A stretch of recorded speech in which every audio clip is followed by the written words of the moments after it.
Okay. All right. It's looking good, looking nice, looking wonderful. What the hell? No, none of that. What was I gonna do just now? There we go.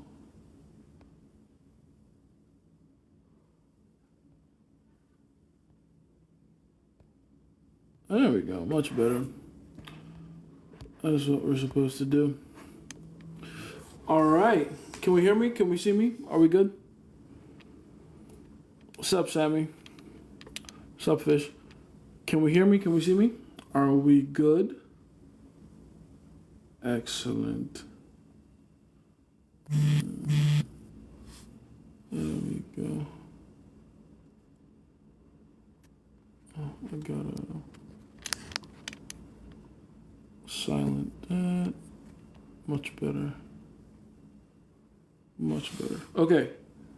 All right. That should be all good now. We can now hear me? See me? Excellent. Hey, bro, how you doing? I was catching up on your lives. Awesome. Awesome. There's a lot more I gotta put up there. I think there's like 3 videos. I think one of them comes to later today. And then a bunch tomorrow. So, yeah. Shout out to you. Make sure you go over the lives more than once. Very, very important. Very important. Because, you know, you don't want to miss anything and they're pretty long. So, how you doing, Jace? I'm doing good, Aaron. How you doing? How you doing? There we go. All right. How you guys having today? How's today going? How you guys having today? You guys already know what I'm here for. You know what the hell we do when we get here. So let's get to it. Ask me any questions concerning relationships, social dynamics, or any of the weirder stuff, spirituality, laws, universe, anything you want to talk about. Let's get to it. Let's get to it. I'm ready. I already know it's breakup season. A lot of people have been hitting me up for different reasons through different mediums, telling me about this girl and that girl. She broke up with me. She did this. She did that. I just found out she's talking to someone else. It's the season for that. We're coming out of the, you know, the warmer season. We're coming out of the gather season, or sorry, the hunt season. Now we're in the gather season. So basically, women have gone through, you know, having fun, looking at all the newer available options that they got in the last 3 to 4 months, and now they're trying to narrow down on which guy they want to spend their time with until the next summer. That's pretty much what's going on. It's the cycle, baby. So what part of that are you on? Are you the guy that she wants to spend her next summer with, or are you the guy that she's had to ditch to go and try to get the attention of the guy she actually wants? A lot of guys are getting heartbroken around this time of year, man. It just is what it is. This is the point of it. This is the point of, you know, the dating cycle, the seasons and how they change. It is what it is. And don't take it personal if you got chosen over. It's okay. It's all good. Nothing wrong with that. Just let me know, though, so I can teach you how not to be the guy that gets left behind next time. Because, you know, the cycle never stops. It will happen again. By the way, for those of you in Miami, I hope you're not in Miami anymore. I hope you've evacuated. I heard Milton's getting crazy over there. Thoughts and prayers. But also, you know, let's not live in a way that will force the laws of the universe to fuck us over. You know what I mean? There are certain places on the earth we really shouldn't be living in. I'm of the opinion Miami, Florida, and I think just Florida in general is just one of those places. If you were to ask me, you know? So, I don't think people should be living there. So whenever things like this happen and, you know, the hurricane comes, people get washed away, or, you know, families, businesses, all the damage that is incurred, I'm just like, those are places that shouldn't be there. Those are cities that shouldn't be there, you know? The universe is never really doing anything wrong. It has no consciousness of its own. It's just an algorithm moving on its own. if we happen to get in its way, then we're gonna get crushed every time. You feel what I'm saying? If I took my ex back after 4 months, how would I make her sacrifice something when I take her back? You ask her for something. I always tell you guys, and by the way, I'm happy you mentioned that. For those of you that don't know, if your ex ever decides to come back, the number one rule I always tell people is make sure you make them make a sacrifice on your behalf upon re-entry. They have to make sure, you have to make sure that they pay something on the return. Because if they can go willy-nilly, then they won't appreciate staying. They won't appreciate the position they have with you while they're there. You know what I mean? So it's a good idea to make sure that, when they come back, they're doing something for you. They're making some kind of sacrifice. How do you do that? You literally ask. And you tell her exactly what I just said, but you tell it to her. You say, listen, I'm not even sure that this is something that I can take seriously. You just kind of left and I don't know where you've been and what you've been up to. You got to do something for me to let me know that you take us seriously. And then you give her your list of demands, and it'll be her job to fulfill them. That's exactly how you do it. There's no trick, there's no technique. You literally just say that. I don't trust you. I don't trust, where you've been, what you've been up to. You need to show me seriousness. And if she really wants back, she'll show you. She will definitely do whatever it takes to let you know and see that she wants back in. You feel me? Florida is hell on earth for real. It really is. I don't know why they try to do their best to glamorize it. You notice that about a lot of American cities especially. The worst ones are the most popular ones. No one should be living in a lot of these places. New York, Chicago, LA. These are I'm trying not to use words that'll get me checked by TikTok, but these are not conducive for human habitation, if we're really being honest, right? Unless you can, you're super rich, you can afford it, which even then, why? You know what I mean? There's so many better places you can chill at, but I get it. They're high competition environments. Some people just feel like they need to be in those kinds of environments to be able to get things going. Whatever, do what you got to do, but end of the day, if every year or two there's some massive hurricane that comes through where you live and you have to keep evacuating and coming back to damages, come on. You're doing something wrong with your existence. You're doing something wrong with your existence. In my opinion, anyway. You don't have to listen to me. Hey, what's going on, Casanova? Welcome. Didn't get notified? Doesn't matter. You're here, baby. That's all that matters. You are here. A lot of the things you said about women are true, and I've witnessed some of these things in real time on TikTok. Oh, hell yeah. I mean, if you were to ask me, all the things I say about women are true. If there's things that you think I've said that aren't true, or in your mind you believe that aren't true, they are. You just got to give it time. I wouldn't come out here and just start saying stuff to sound cool or to just say things for the sake of shock value. I actually care very much about the message I put out. So if I'm saying something, it's because I've already tested it myself multiple times. Not just with me, but with other people. And, you pull together a lot of anecdotal evidence. You kind of compare and you realize, yeah, there's patterns here. There's definitely very predictable patterns. And if there's anything that you're still on the fence about, let me know. And I'll tell you, what the deal is with that if I'm very sure of it. And if you're still not convinced, then just give it time. Time is the ultimate exposer of all truth. That's the best thing about it. How did Kanye say it? I'm not right. I'm just not right now. Bars. What's going on, Maxwell? How we doing? I'll always have the bell on for Jace. Aw, thank you. How you doing, Mexicans? What's up? I was watching Todd V. He really is a veteran. He is. He's a G, man. Shout out to Todd V. Shout out to Todd Valentine, one of the OGs. He's been doing it for a while. He really has. Pain is inevitable. Suffering is optional. I like the way you say that. That's very good. And it's very true, actually. Pain is inevitable. Suffering is optional. Just because you're going through pain or just because you're experiencing pain doesn't mean that you have to suffer. It's really not necessary. That part isn't necessary. But the pain is necessary, though. You do need to go through pain. It helps you appreciate pleasure the more. What's up, Don? How we doing? Why do some people feel that they need to be in high demand environments even if they know I'm guessing there's a second part to that I can't see. They know what though? I wish I got the context for the other side. But usually people go where opportunity is, and where there's competition, there's opportunity. That's really what it comes down to. It's like there's more bodies, more people, and it attracts certain levels of talent, certain levels of beauty, certain levels of, just high standard individuals. And that's fair. That's very fair.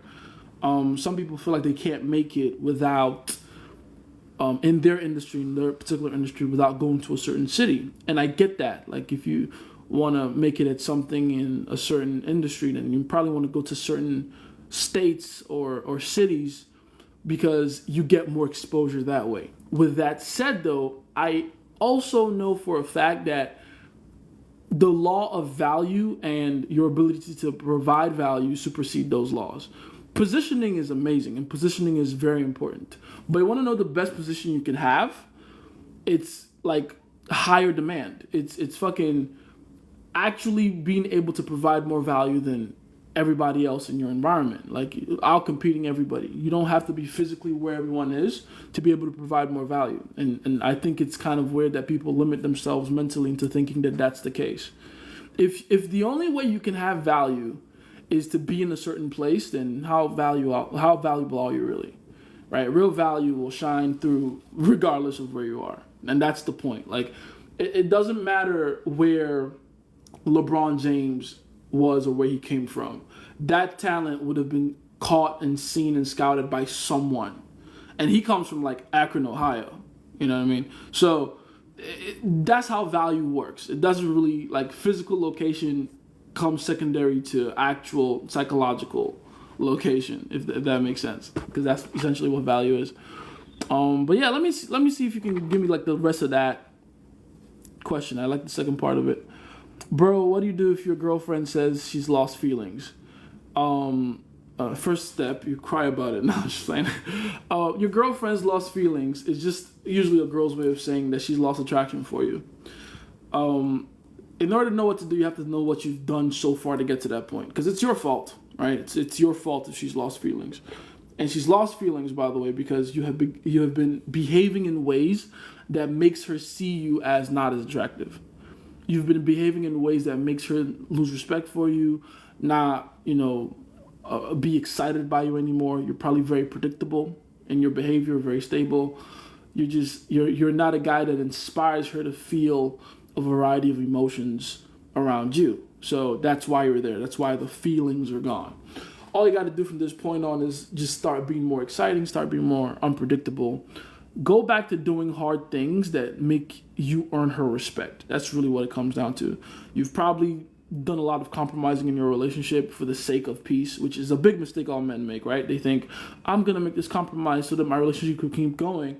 But every compromise you make to keep your relationship going inevitably leads it down the path of destruction, because a woman cannot be excited by a man she knows she can control, right? So the irony there is like, oh, I'm going to do this and make all these concessions, and inevitably it's just leading your relationship down to a point where eventually she just realizes, oh, I have all the power in this relationship. I can't respect this guy anymore.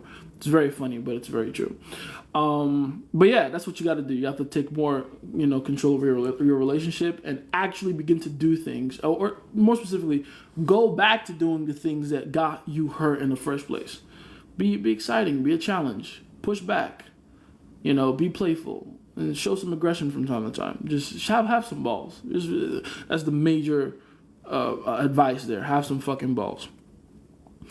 Is showing her a variety of emotions also comfortable emotions, or do they all have to be exciting? I would say lean more on exciting. If she's saying, specifically, like for this context, if she's saying she's lost feeling, then I would say that you've already done a bang up job on the comfort side. That's why she's lost feelings. She's very comfortable right now. Very comfortable. So you have to overcompensate in the other direction. You got to show her excitement, unpredictability, blah, blah. Now, if she says a different thing, like, I don't trust you anymore, that's an entirely different, thing. In that case, you're too exciting. Bring some comfort in there, right? But she specifically said, I'm losing feelings, or I don't have feelings for you anymore, she's really just saying you're not exciting to me anymore. You're not exciting to me anymore. So don't worry about comfort right now. You've done too much of that to get to that point. That's how you get to that point, right? So yeah. Let's see. Already read that one. Yeah, I agree. I just mean in general. In general, yeah, context is still important. Bro, what do you... Already read that one. Bars. Bars indeed. Yes, bars indeed. What's up, Black Santa? Ho, ho, ho. Ho, ho, ho's, indeed. After being here for over 2 years, can confirm no lies found here. Exactly. Like, you're an OG follower, so you know. Even the things that you're like, damn, that sounds kind of weird. I don't know if that's, like, necessarily true. Then you go out and testing, you realize, oh, shit, it is. Yeah. Have you ever dealt with a dismissive, avoidant woman? I've dealt with all kinds of women. And here's the thing. Here's the very important thing that you all have to learn. And it'll break your hearts to learn this. But attachment styles are not a concrete science to follow. And the reason is because women change their attachment styles depending on the guy they're dealing with. That's the funny thing. Like, ultimately, you got to think about game and interacting with women as a strategy-based game. Right? And women change their behavior, aka their evolutionary strategy, depending on the kind of guy they're dealing with.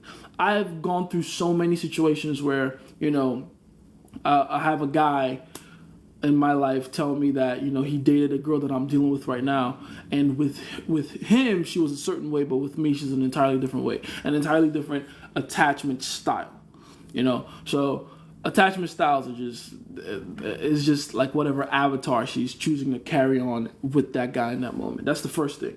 Second thing, avoidant dismissive is really just a fancy way of saying what we just said before about the woman that's no longer excited about you. A woman that decides that the best way to deal with you is to just close off and pull away, right? And the reason women would usually employ that particular strategy is if you yourself are fucking overbearing. You're pushing too hard. You're pushing too much. You're asking for too much. You're too needy. When you become the one that's always trying to extract validation from her, it's very natural for women to be the one to become, you know, more masculine almost in their behavior, to become, you know, more dismissive, more avoidant in their behavior. Those same women with a different guy that's not as pushy become very needy themselves. They become very anxious. That's the irony to it. So just change your behavior and you'll see a very different, a very big difference in her attachment style. You'll see that very quickly. Just change your behavior. If your girl is like avoidant dismissive, it's because you're trying too hard. You're pushing too much. Ignore her for a while. You know, stop sharing your location. Stop asking her for security and certainty in the relationship. Stop asking her to give you an identity in the relationship. Stop asking her what the future would be with her. Stop talking about emotions with her. Stop being so fucking relationship minded. Getting a good stretch, boy? Okay. Oh, Zoro's down here, by the way. But just stop. Just stop being a little bitch. Stop trying to play this role of Disney prince that you've seen in your movies and TV since you were a kid, where it's just a guy that's constantly trying to emotionally reassure her, not because he thinks it's the right thing to do, but because he's doing it in the hopes that she'll mirror his behavior and emotionally reassure him back. That's just weak and pathetic. That's why she's dismissive and avoidant. Because she has to be. Someone has to play the masculine role, someone has to play the feminine role. If you take on the feminine role, you give her no chance to be feminine herself. She has to have the balls. And that's all, you know, avoidant, dismissive means, is I have the balls. That's it. So just stop being a little bitch, all right? Black Santa is a good one. I know, right? I got the beard for it, too, I'd like to think. If they know it's not good for them. Oh, yeah, the city thing. Okay, good. So I was correct about the thing. So, yeah, I mean, the allure of... The majority of people that go to major cities will not make it. That's the irony to it. Everyone goes there with the exact same dream. But the kind of personality, the kind of person and character and level of discipline it takes to actually make it in massive cities with amazing competition is a very... I won't say it's a rare thing, because realistically everyone can do it. It's just not everyone is going to be willing to. Not everyone is going to have the balls and the grit the willpower to stick to doing the correct things for a long period of time. But again, I also say, I argue for smaller cities myself, because not only are there less distractions in general, but you can very quickly match yourself up with other people around the world, because we have the internet now. Like, there really is no need to get up and go anywhere, unless, of course, I'm not saying stay in the fucking slums. Like, do your best to get yourself in an environment that closely mirrors what you want in your life. But you don't have to go to a different city, man. You can just move like fucking 5 miles that away and you'll be fine. You know what I mean? You just need a good, conducive enough environment that helps to facilitate your growth and creativity, and you're fine, man. But that's my opinion. Let's see. Damn, you cut the dreads off. Yes, I did. Sacrifices have to be made. Mitchie said any place with chatter in the background is a good place for game. For real, he's not wrong about that. But again, you can find that anywhere.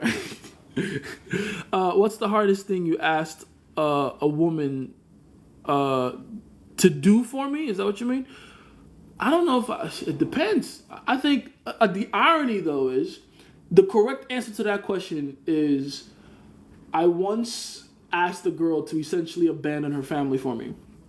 Right? I essentially just asked her to abandon her family for me. Now, on paper, I've gotten girls to do even more than that. I've gotten girls to, I don't want to talk too crazy or brag too much, but I've gotten girls to do like crazy shit, like commit crimes.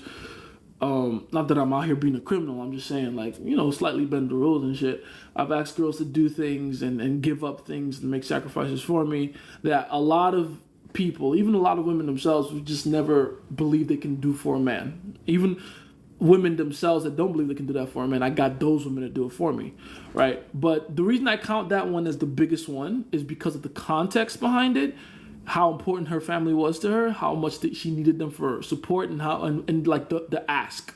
That's why I would call it the biggest one, or one of the biggest ones anyway. But it's the one that comes to mind. Is like, it was a massive, massive sacrifice to her. Like to put it in analogy terms, asking a guy that makes 6 figures a year to give you $1,000. I mean, it's not like money is just grows on trees or anything like that. I mean, they technically do, but you get the point. Asking a guy that does 6 figures a year to give you $1,000 is not gonna hurt him as much as asking a guy who's down to his last $100 to give you the entire $100. Like, it might not be the same level in terms of on paper sacrifice. It might not be the same level of sacrifice on paper, but it is a much greater level of sacrifice when you look at the context behind it. And for context's sake, yeah, like that, I would say that one's definitely one of the bigger ones, and that's the point. And that's what you should be. That's what should matter the most to you, by the way, is like the level of sacrifice you're willing to get out of the girl. That's what matters, not necessarily the thing. I've gotten girls to do and say and create crazy things for me that you would think of as like very insignificant, but to them it was a very big deal. Right? Like, I got a girl once to give me like, a watch. If you saw the watch, very regular, very unassuming, not even that important, but that watch held history in her family. It was like a family heirloom. Still got it to this day. Right? So that's the point. It's the level and degree of sacrifice that matters the most. Matched with this 35-year-old on a dating app, asked her to move out of the app. She said she wants to stay on there more. I stayed just to test her. Should I charge the next time I encounter resistance? Oh, absolutely. I mean, it's the beauty of dating apps is the fact that you can gather a lot of fish in your net and then just go through a process of elimination like that. If a woman does something to essentially eliminate herself, don't stop her, right? There's other girls to talk to, so get to talking to the other girls. Like, you should be, if you're doing it correctly, for those of you that have my digital pre-selection course, those of you that have the interview 2.0 and my digital pre-selection that comes with that, you should already know when I talk about this, and you should already know how to get a lot of matches at a time in one go, and then just filter from there. So if you have a lot of matches at a time, you shouldn't miss the few matches, honestly the majority of matches that will inevitably fall off. You know what I mean? It's just part of it. Oh, I don't want to move to the phone. Cool. On to the next one. That's you saving your time, honestly, and focusing more on leads that actually lead to something. That's why they're called leads. You feel me? Let's see. Do you withdraw your attention like you preached about the girlfriend losing feelings? Girlfriend withdraw your attention? I mean, yeah, that's part of it, but that's not the main thing. The attention is always going to be the biggest currency you have in terms of like how you demonstrate your value, right? A big key to women and how you demonstrate your value is the way you distribute your attention to them. So that's important. But honestly, what's even more important than that, especially in the context of a relationship that's already been established, right? I'm not talking about this is a girl you're just meeting for the first time. Your attention has a lot of weight when you're meeting for the first time.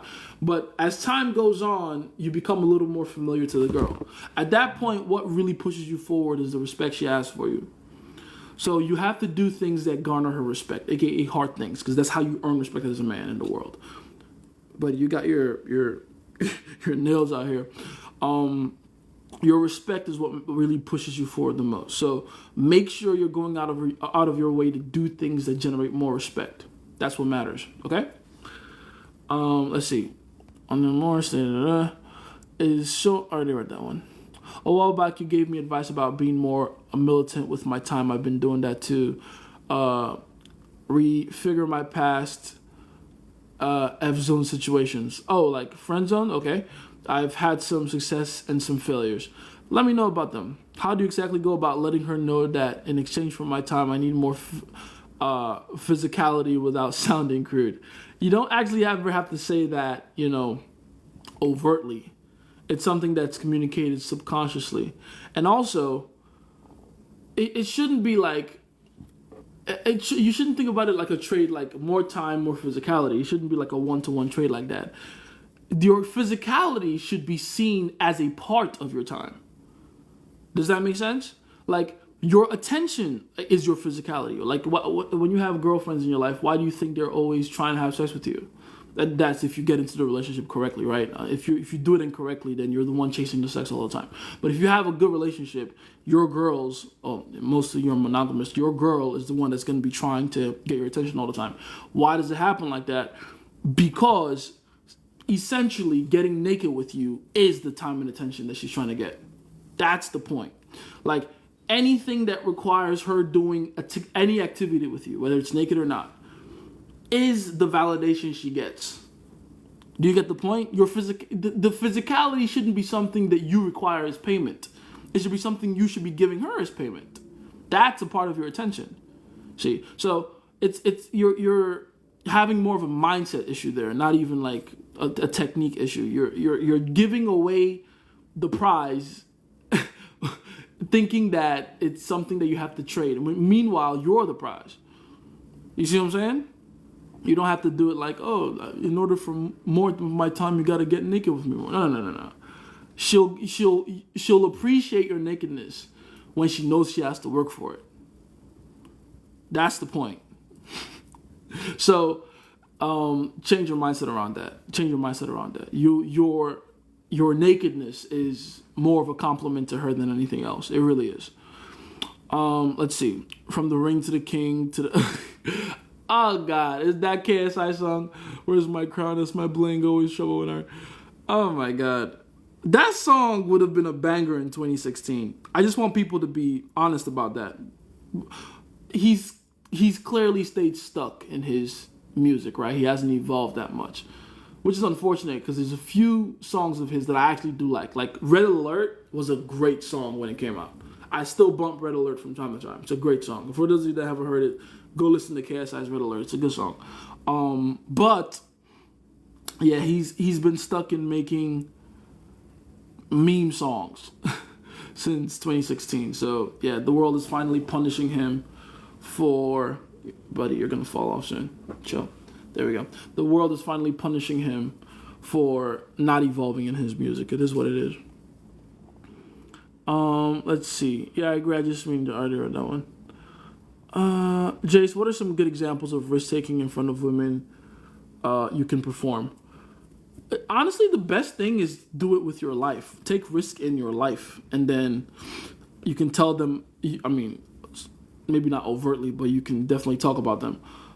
Take risk in your life. Be known as a risk taker in your life. Be known as a guy that's always trying something new. That's a massive endeavor, an advancing man, so to speak. And naturally, she'll get to find out like, oh, you're the kind of guy that's this type of way, and it'll go from there. Let's see. After bedroom Olympics happen multiple times, can you go from attraction straight to seduction? If that's already happened, you're now in the back end. There's the comfort, seduction, all that stuff doesn't matter. That's all front end stuff. And then do comfort afterwards rather than prior. Comfort, like once you've already had bedroom Olympics, you no longer have to go through that sequence ever again. Like once unless you have a massive breakup and have to reset the relationship. But for the most part, like comfort or attraction, comfort, seduction, nah. Attraction is always there now because it's already been established clearly, right? Like imagine trying to increase attraction again when you've already slept with the girl. Like that makes no sense. It's not an engine you have to keep revving up. No. Once bedroom Olympics has happened, mutual attraction is already established. All you got to do from there is maintain it and not fuck it up. Don't do things that'll make the attraction go down. The neediness, the predictability, the comfort and assurance seeking, the validation seeking, all that stuff, right? You stay away from those kind of behaviors, you should be fine. Let's see. How to test to know if a girl's giving resistance because of her not being enough attracted or her being intimidated or not comfortable. So basically you're asking what's the difference between a girl rejecting you because she feels like you're not good enough versus a girl rejecting you because she feels like she's not good enough for you, right? The difference is the action you took before the rejection happened or before the pulling away or resistance happened. If what you did was genuinely attractive behavior and then you get rejection afterwards anyway, that means her self-esteem is probably a little shaky around you. She feels like she can't measure up to you. If what you did was genuinely ass, like that what you did was, needy, validation-seeking behavior, you were a little too emotional, a little more, relationship conscious than she was, then yeah, her rejection is because she feels like she can do better because you've over-validated her at that point, right? So over-validating behavior and then rejection or resistance, that's your fault. That's, you behaving in a less than an ideal way. If the behavior before then was actually cool and then you still get rejected anyway, that's more her fault. That's low self-esteem. Let's see. Bro, I love you, man. Your advice on dismissive avoidant hit home 100%. Thank you, man. Thank you. And I'm happy you took that to heart because that's important. Very, very important. You'd be surprised how, gelatinous women can be in their behavior depending on the circumstance they're in, the environment they're in, the guy they're in front of. Never take a woman's behavior as permanent. Never take it as permanent into the future either. Never assume consistency to it. If she behaves like this today, doesn't mean she'll behave like that tomorrow. And just because she's behaving like that with you doesn't mean she's behaving like that with the next guy. I have women in my life that are the sweetest, most amazing girls to me. Like, oh my God, make my life so easy, so beautiful, it's great. But I know some of their exes, and those men are scarred for life from those same women. You see what I'm saying? Like scarred, like badly bruised, like hurt. Like in their mind, these girls are Satan. And it all just comes down to behavior, man. They acted like bitches, so they got treated like bitches. I don't act like a bitch, so I don't get treated like a bitch. Really that simple. Law of gender. There's always a feminine and masculine party in the frame. Yes, there is. Always. Even in same-sex relationships. Even they can't escape that. Oh, we're the same sex. We're the same gender. So there's always a masculine. There's always a feminine. Don't get fooled by Modern Family. Y'all watch Modern Family? Right? And you got the gay couple that's two feminine dudes. In real life, that's not how it works.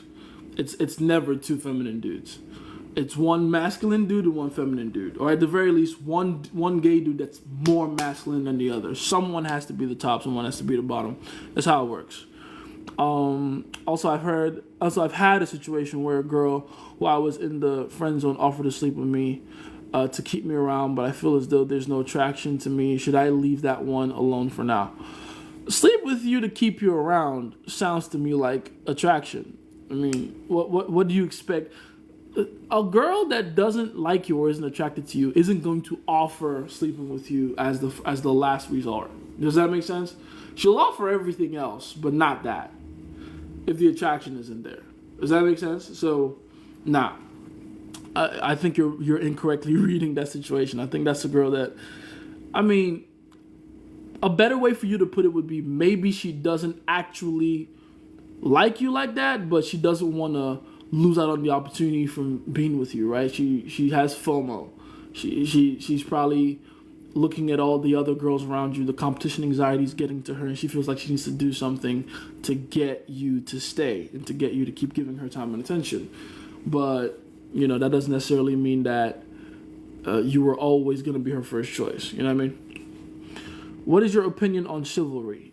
Chivalry, compliments, all those things that are nice to do, and especially to women, you can only do when you're at a certain psychological position. The problem with men is they don't understand you can do just about any nice thing for a woman. Like, there's nothing wrong with it. The action itself. What's wrong is the position it's being done from. That's why we say it's not what you do or how you do it, it's who you are. When we say who you are, we're talking about the position. If psychologically speaking, you're not the guy in her mind, doing nice shit for her won't matter because it's coming from a guy that she doesn't value. But if you're a guy she values and you do those same things, even if you're not doing them to the highest levels or capacity, and you're not doing them with the same level of intensity, she's still gonna much more appreciate it than the guy that she doesn't really care about doing those same things, right? That's the point. That's what matters. So before you think about being chivalrous to women, first learn to establish higher psychological positions. Someone asked me before about Tristan Tate's gentleman's game, and I'll say the same thing I said then to answer that question with here, which is that Tristan Tate can get away with gentleman's game because he's Tristan Tate. He's Talisman Tate. If he was some regular guy, right, with no game, no charm, no backbone, and he was just trying to be a gentleman, women would, worst case scenario, not take him seriously. Best case scenario, use him for his chivalry, like use him like an emotional slave, right? He's the guy they'll put in the friend zone all day, every day. You know what I mean? But he's Tristan Tate. He's a well accomplished guy. He's in the position he's in. So when he's nice, it means something because he doesn't have to be. It's like how people say, "Oh, Dwayne The Rock Johnson is the nicest person I've ever met." No, he's not. Dwayne The Rock Johnson is probably not nicer than like your local Arby's cashier. He's about that nice, that level of nice. The reason his niceness feels more magnanimous and benevolent is because he's Dwayne The Rock Johnson. He doesn't need to be that nice. He can be an asshole like all the other celebrities, but he chooses not to be, and that's taken like the niceness means more, even though it's just in quantity and in degree it's the same amount as just anyone else's niceness, but it doesn't feel the same in quality, right? That's really what it comes down to. Let's see. Why is it breakup season? Because it is breakup season. It's breakup season because that's the cycle we're in right now. The summer season is for hunting and the breakup season is gathering. Like breaking up or going through a process of elimination is part of the gathering season. So it's really two seasons working hand in hand. There's a time of the year where women go out and try to find new prospects, new leads, new options. And then there's a time of the year, the other half, where they're essentially going through all their options that they've gathered and they're trying to narrow down on the one they want, right? So, and especially in like our society that's super monogamous, this is a particularly ruthless game to play because all these women are trying to get usually the same guys. and every other guy is just like on the wayside. So you have women, making weird decisions to try to position themselves with the guy they want. That's where breakups happen. That's where breakups come from. There's a lot of guys that were dating their girlfriend throughout the summer. In reality, she was talking to another guy without him realizing. And then when it was time for her, in her mind, to swing to a different branch, to go to the guy she actually wants, now it's time to leave the old baggage boyfriend, aka this guy in question. And that's where the breakup happens. By the way, don't feel sorry for yourself either. The same thing happens to them. Again, monogamous society, a lot of women are not going to get what they want. So you have a lot of women. You ever hear women complain about how like, oh, I keep going through talking stage after talking stage, but I'm never the one chosen. I'm never the one that ends up as the girlfriend. That's what they're talking about. They're never winning the Olympics of, the season changes. That's what's happening. It's a hunting and gathering process. This is what they're talking about. Breakup season, baby. Do you have any advice on creating an air of effortlessness in everything you do, especially in game? The real advice is get good at it first. That's the real advice. Don't worry about effortlessness until you actually have the thing down. That level of effortlessness you're trying to achieve is on the other side of mastery. That's how you get it. You can't make something look easy, especially when that thing is hard, unless you know how to do that hard thing in an easy way. Does that make sense? So that's the most important part. Like, you're not going to be a fucking beginner or novice or intermediate trying to make something look effortless. No, don't even delude yourself about that. Don't even try to lie to yourself about, your ability to do that. And even when you don't even try to trick yourself into thinking that's what you're doing. You're not doing it. You're going to be try hard. These are your try hard times right now if you're not at a certain level of mastery yet. And that's okay. Repin that for me, by the way. That's okay. Like, literally, that's okay. Just keep going through your, let me try hard, let me go out of my way to do this, go out of my way to do that. And then when you're actually used to doing things, and you can do them well and consistently and get the same results over and over and over again, then you begin to add finesse into it, right? You see people do that in fighting all the time. They want to, shoot a flicker jab or do something complex in jiu-jitsu, like a fucking reverse arm triangle or a Niminari roll. Even though they don't really understand why these things exist, when to use them, and how to positionally, get yourself in, I'm going to sound redundant, to get yourself in a certain position to be able to use these things effectively. Like, everyone wants to start shooting jabs from the hips, and it's like, you don't even know how to do a proper squared stance jab yet. Like, learn the squared stance jab. Then you'll figure out why you can use shooting from the hip to your advantage and shooting untelegraphed jabs. But you gotta understand the jab as a basic weapon first. Like, understand the point of it for setting the pace and the rhythm, distance management, timing, disrupting your opponent's timing. You want to actually have that first. Then you can begin to add your own little flair to it. That's the point. Let's see. Oh yeah, repin that for me. I didn't see that. My bad. Is that why girls with boyfriends have been staring at me in public? Oh, hell yeah. Hell yeah. That's exactly why you see that happen all the time. Girls with boyfriends are very notorious. Because a lot of... Oh, that's another thing I forgot to mention about the breakup season thing. A lot of the time, girls will end up settling for a guy that they don't really like, that was like on their depth chart, the third or the fourth guy on their depth chart. And they know that guy isn't the guy they actually want, but they don't want to be lonely during the gathering months, right? So they kind of keep that guy around, and the point is to have the safety and the security of that guy until the next season of hunting. That's really what it is. So there's 2 breakup points in every year.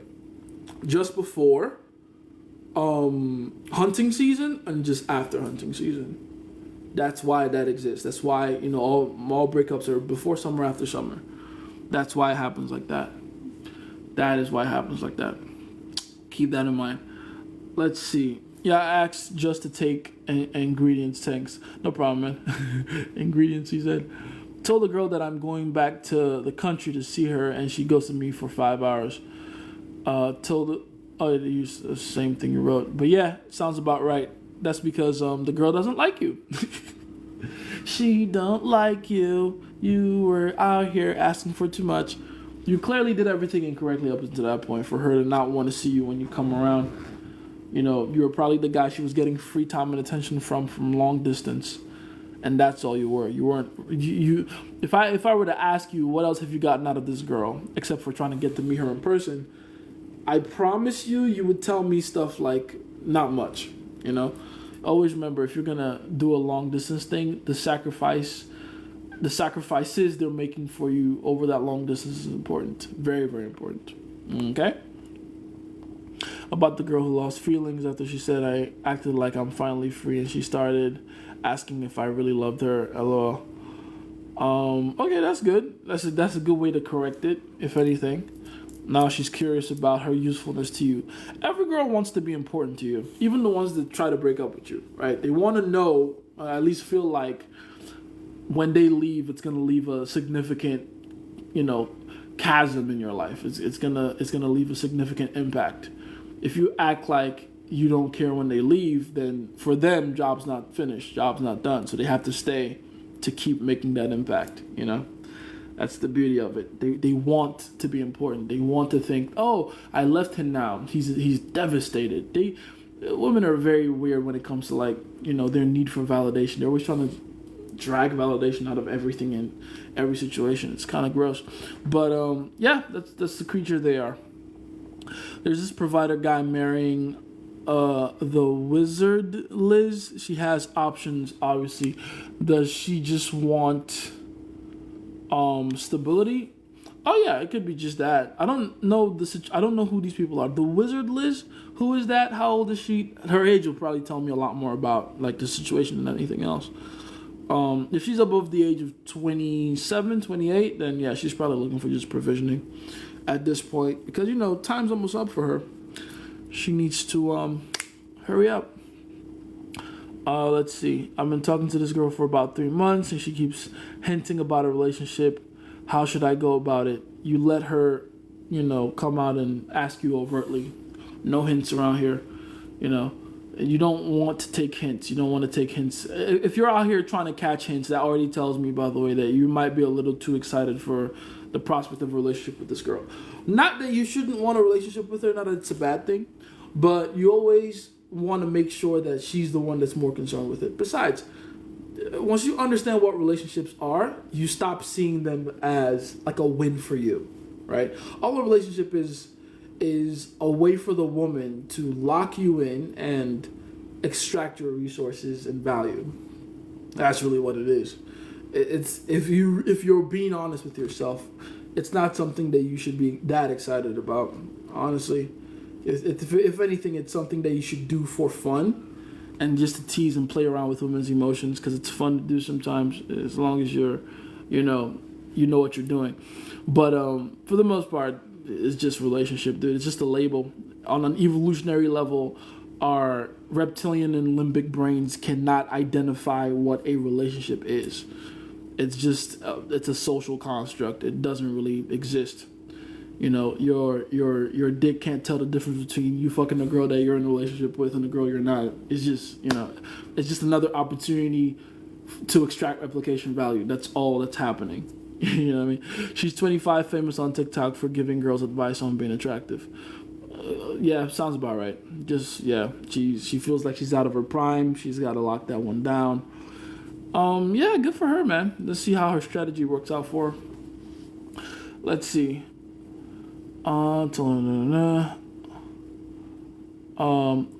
Uncontrollable is really good. Type shit. How to raise attraction again after losing it. Go do hard stuff. Earn your respect. Respect and attraction go hand in hand. So you got to do things that, help you earn the respect. And respect you earn by doing hard things. Difficult things. That's how respect comes about. OIC success was pretty predictable and surprisingly easy, but the failures are pretty much them saying, I'm just like every other guy and that's all I care about. How would I avoid that? How am I just escalating too quick without building enough attraction? Possibly. I think that might be it. You might just be you might just want it too much. You know what I mean? Just that needy energy might be getting in the way, so you have to get rid of that. Wagwan, well, the locks, how you doing, man? When you say that you should not send a text when there's no consequence, should we apply that same principle to in real life seduction? Also, do you mean questions that force her to talk a lot about herself? When I say send a text, and this is how I say it, right? Not just consequence. This is how I actually say it. I say, before you send a text, you have to ask yourself one of two questions. One, does this text I'm about to send force her to have some kind of a positive pull towards it? Is there a positive, pulling force about the text that makes her want to respond to you? Something that is of a benefit to her, some value, some pleasure. Even if it's something that's off in the future a little bit. Is there something about this text that'll make her want to respond because there's a positive driving force behind it? Or two, is there a negative pushing force behind it that forces her to respond to avoid the consequences of not responding? Right? Some kind of fear of missing out, some kind of competition anxiety, some loss in status in your eyes because she cares about your opinion of her, some sense of urgency that she has because of something that you said within the text. If there's no positive pulling force or negative pushing force, then your chances of getting a response are pretty much zero. That's what I say. There has to be a reason. Like, really think about talking to girls, especially over the phone, like throwing a fucking carrot at the end of a fishing rod to try to catch a horse. Like, yeah, horsey, and you're reeling in the carrot. If there's no reason for the horse to chase, to come towards you like a carrot, like bait, the horse isn't coming. And if you don't have that bait, then at least have someone behind the horse that's whipping the horse. So it has to run towards you away from that pain of getting whipped. That's the point, right? When I say that, the asking her open-ended questions that force her, oh, hi, Pookie, how you doing, Kay? Asking her open-ended questions that force her to, say a lot of things about herself, that's cool. That gives her investment, a chance to invest emotionally in you and the conversation. That's part of it. That's very much part of it. But you got to think even more than that. Like maybe I shouldn't say more than that. Maybe less than that. Because it's even more basic than that. It's much simpler than that. Saying something as simple as, like, is it true what I just heard about you? Boom. That's enough to get a girl to respond. Because now you've put a bunch of curiosity in her. Like, wait, what is he talking about? What did he hear about me? Who's out here talking about me? She has to respond to that. It's like having a hook on a TikTok video. The first 5 seconds of your TikTok video are the most important because that's what people will use to decide whether they want to keep watching the rest of the video or not for. So if that hook doesn't reel them in and make them want to keep watching, they're not going to keep watching. It's really that simple. Same thing with texting. You gotta start thinking about your text to each girl and every text you send to her as, okay, why would she respond if I were her and I read this? If I put myself in her shoes, I'm the girl now, I'm thinking from her point of view, and I read this text I'm about to send, why the fuck would she respond to me? If the answer is there's no answer, like there's no reason, she's not fucking responding. She's not fucking responding. It's that simple, right? It's really that simple. Like, literally, go on your phone right now, text every girl, is it true what I just heard about you? Or, I don't know how to feel about this. You've kind of disappointed me. Just literally send that and see what happens. Not, oh, what do you mean? What happened? Who's talking to you? What are you hearing? You'll see it. You just got to hook them in. You got to hook them in. Again, you got to be disciplined. Do that with every single text. Every text has to give her a reason to respond. I see this a lot of times. That's why I really emphasize this. There's a lot of guys that think, oh, I got ghosted. And it's like, did you really get ghosted? Or did you just not give her a chance to respond to you? Like, cool. Blah, blah, blah, blah. Like, I've seen guys who just send lazy texts like that. Like, to just say cool and just make a comment that is in response to the thing she last said. What the fuck do you expect her to say to that?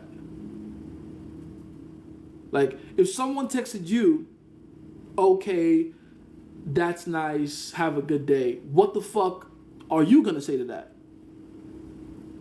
Why would I even bother saying you too? Why? I got shit to do.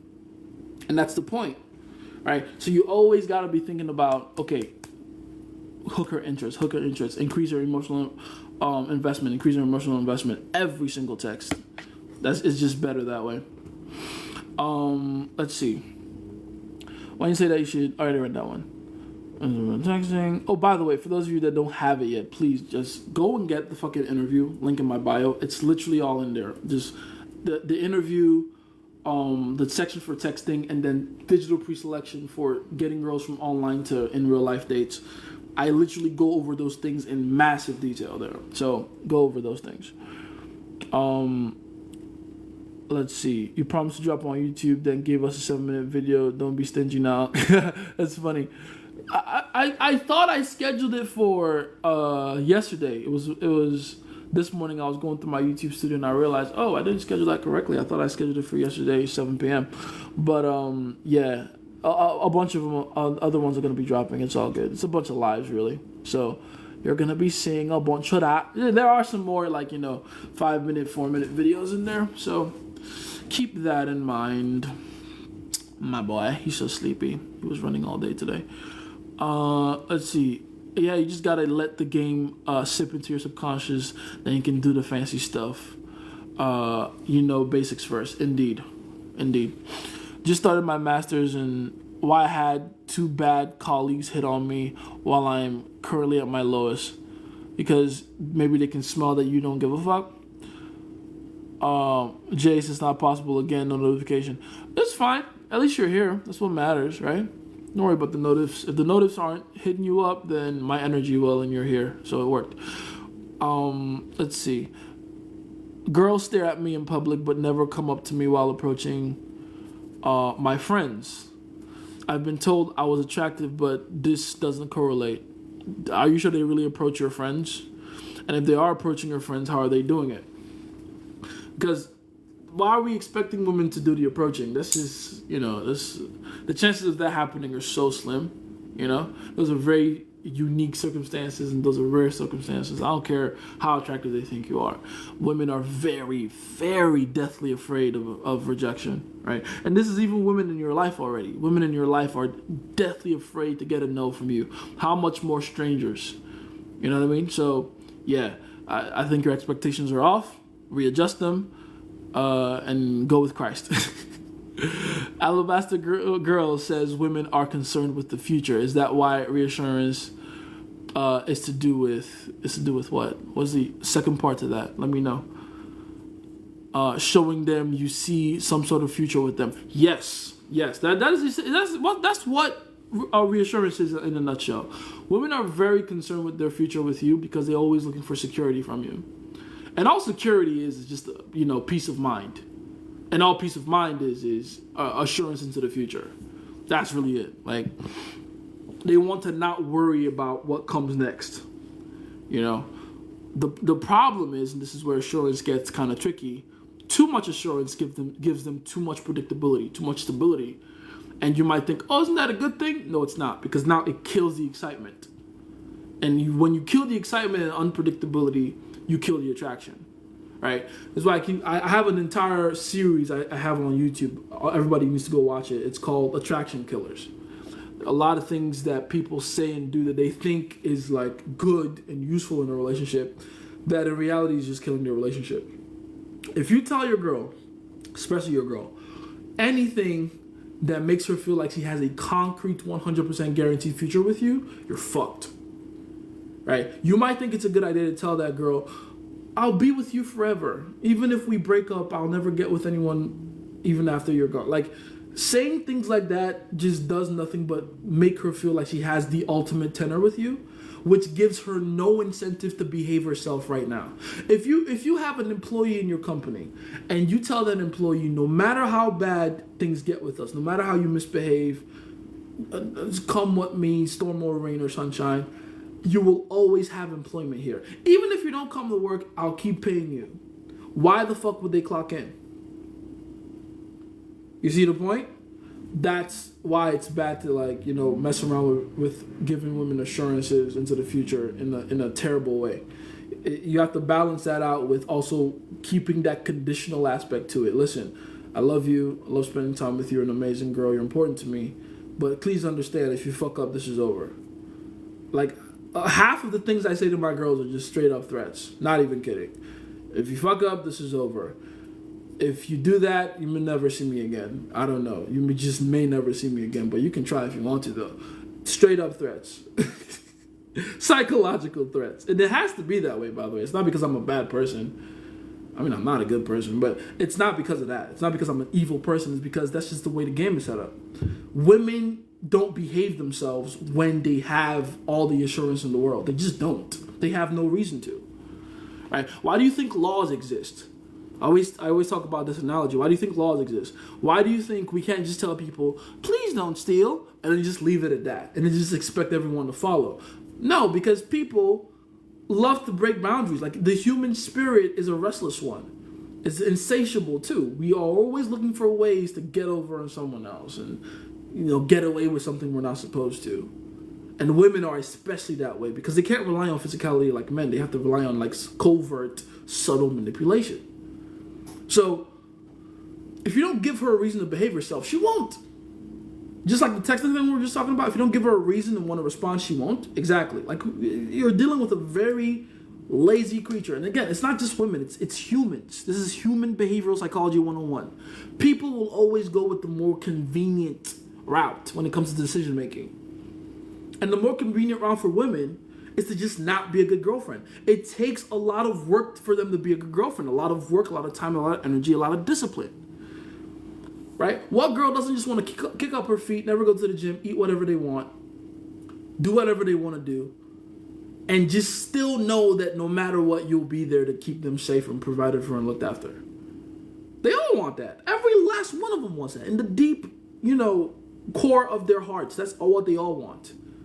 What stops them from being that way is you going, hey, if you get like that, I'm gone. Don't even trip about it. I am fucking gone. That's what gets them like, oh, okay, cool. Let me go get my shit together. And by the way, that same thing needs to be applied to men as well. It's not just a woman thing. I keep telling people, competition anxiety needs to exist for both the man and the woman. How many times you've been in bed with your girl and you're like, I gotta go to the gym today, but I'm tired. I just want to cuddle with her. And then you remember she's a bad bitch, and you look at her and you go, oh shit. She'll walk out on the street today and have whatever and whoever hit on her. Football players, actors, fucking rap stars. I better get my ass to the gym and work on this six-pack. Right? So competition anxiety makes both parties better for each other. It's a good thing. Whenever you see women trying to get the relationship to a point where both are comfortable, you're essentially just letting her destroy the relationship.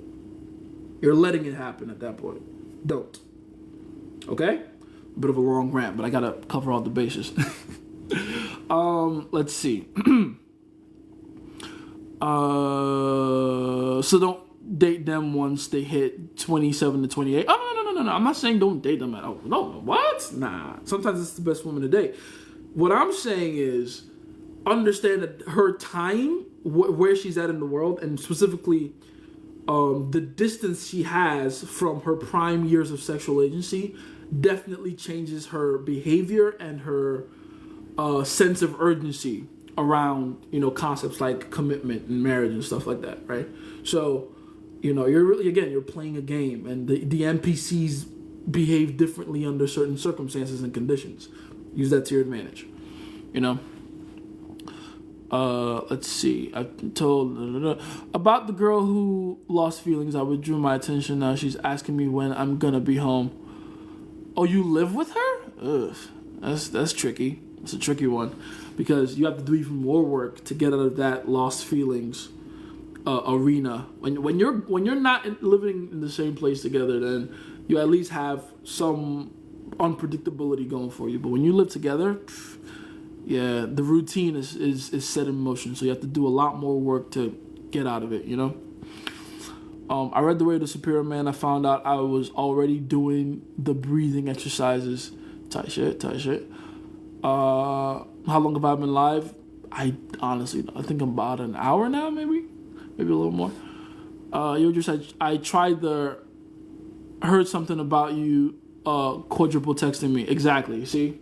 So the thing I just told you about just texting girls, heard something about you, it works as an amazing hook. And someone just tested it. And he's like, she's quadruple texting me. There you go. Bro. Again, don't even take his word for it. Go do it yourself. There has to be a reason why she'll respond to you or else she won't. It's that simple. It's really that simple. Every text is a hook. Every single text is a hook. Let's see. I honestly feel like your advice is cheating at this point. Like I cheat my way into stuff I didn't earn. I feel you. I feel you. It's like, that's why I'm very careful about the stuff I even talk about, you know. I don't want you guys to, you know, get yourself in positions that you're not genuinely ready for, you know. It's very interesting. But I'm happy you're using it, though. I'm really happy you're using it. And yes, it is essentially a cheat code. You start, the first day you get a baddie, especially when you get it because of game, it really does feel like imposter syndrome a little bit, because it's like, fuck, I'm not supposed to be here.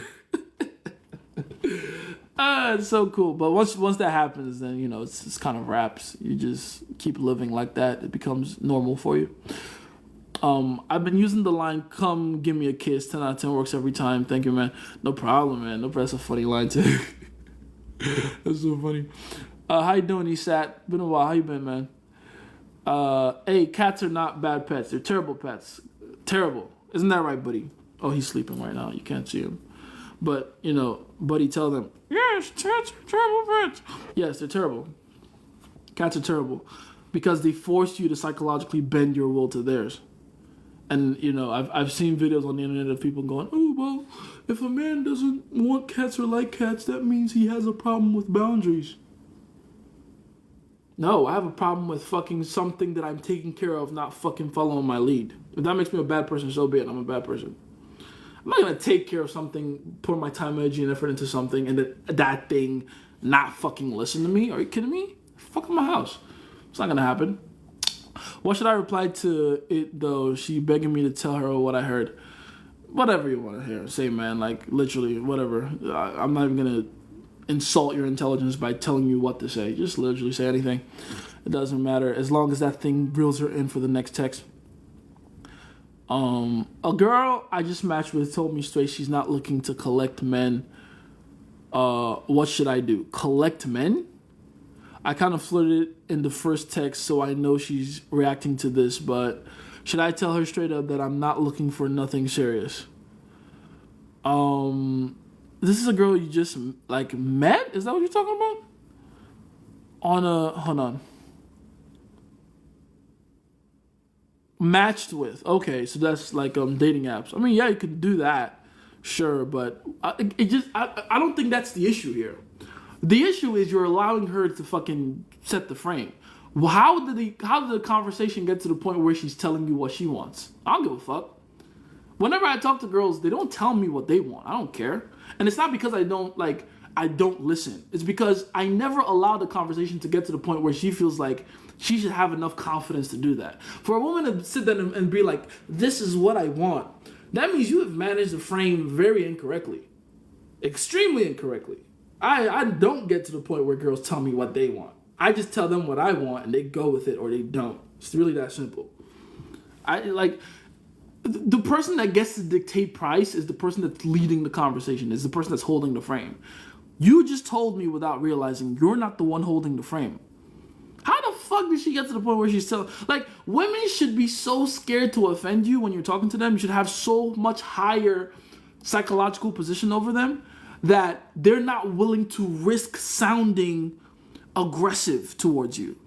Like, when women really, like you and they're concerned with what you think about them, they become very hush-hush. They begin to self-edit very strictly. Right? They backpedal things. They'll say things and let things slip out, but then they'll backpedal and go, oh no, but actually they'll find a way to ease themselves into you or ease you into themselves. Like they'll make the fucking adjustment, guys. And they want to make that adjustment. They're looking for the guy that they want to make the adjustment for. That's the point. That's the point. Right? So where is this she doesn't want to do this, doesn't want to do that talk coming from? I don't care. Why do you care? Stop it. Get help. Shout out to Michael Jordan. Let's see. Showing them you see some sort of... Oh, yeah, I read that one. The assurance into the future. Be careful with that. Jace, when is your book going to be released? I don't have a solid date for it yet, but, I'm trying to make sure the book is the best thing ever. I'm very, very concerned about that. You guys already know I've been working on this shit for like years now, right? So I'm just trying to make sure that the book is the best thing ever, ever, ever, ever. Oluwa Jace, my Igbo nemesis. I see you had a trim. I did. From Oluwa Jace to Loverboy Jerome. That's what's up. Loverboy Jerome is crazy though. How you doing though, Pingu? What's up? Your advice on being yourself is really game. Our instinct part of our brain is a natural protector. Yes. They aren't those the ultimate? Yes, they are. It literally being yourself is game. They're not wrong when they say that. It's literally the best advice ever. It's the only advice in game, really. Be yourself. The problem is people forget everything that comes with being yourself, like what it takes to be yourself truly, right? Because are you really being yourself with that girl if you're not actually showing who you really are when no one is watching? Because that's who you really are. That's the truest definition of yourself. Game is the ability to do that confidently and in a way that is socially calibrated, right? Everyone's scared to be themselves. If being yourself was easy, everyone would do it, but as you can see, very few people can, right? Everyone's scared of ridicule and shame and, getting ostracized by the collective. So, good luck. Nah, but seriously, be yourself. It really is the best advice. Oh, hold on. Okay, that makes so much sense. Anyway, let's see. So it's not even a loving relationship. It's just assuring that you're the prize. It's a loving relationship because you're assuring you're the prize. It's not. Those aren't mutually exclusive things. Those aren't two different things. And that's another thing people need to understand. Just because relationships are fundamentally transactional doesn't mean love doesn't exist. Love exists. In fact, I know for a fact love is real. But what you call love, that feeling of love, that action of love, that place and position of affection, is something you get when you achieve the correct balance of the transaction. It's like the feeling you get when you pay just the right amount for a PS5 or whatever thing that matters to you, right? If you find something of massive value, but you do just the right amount of work and paid the right amount of money to get it, then all of a sudden it not only becomes something cool that you have, but very rewarding and you love it. That's true love. Like, motherfuckers buy their cars and love their cars. Why? The circumstances under which they got it. And the value of the car itself to them. Right? That's the point. So, the relationship is loving. It is a loving relationship. Because I'm the prize. I mean, think about it. What girl wants to be with a guy that's not fucking awesome, that's not a badass in her eyes? How does it benefit the woman to be with a man that's less? You see? So, keep that in mind. Let's see. She said she lost feelings, but keep texting me. Why should I? Why should you?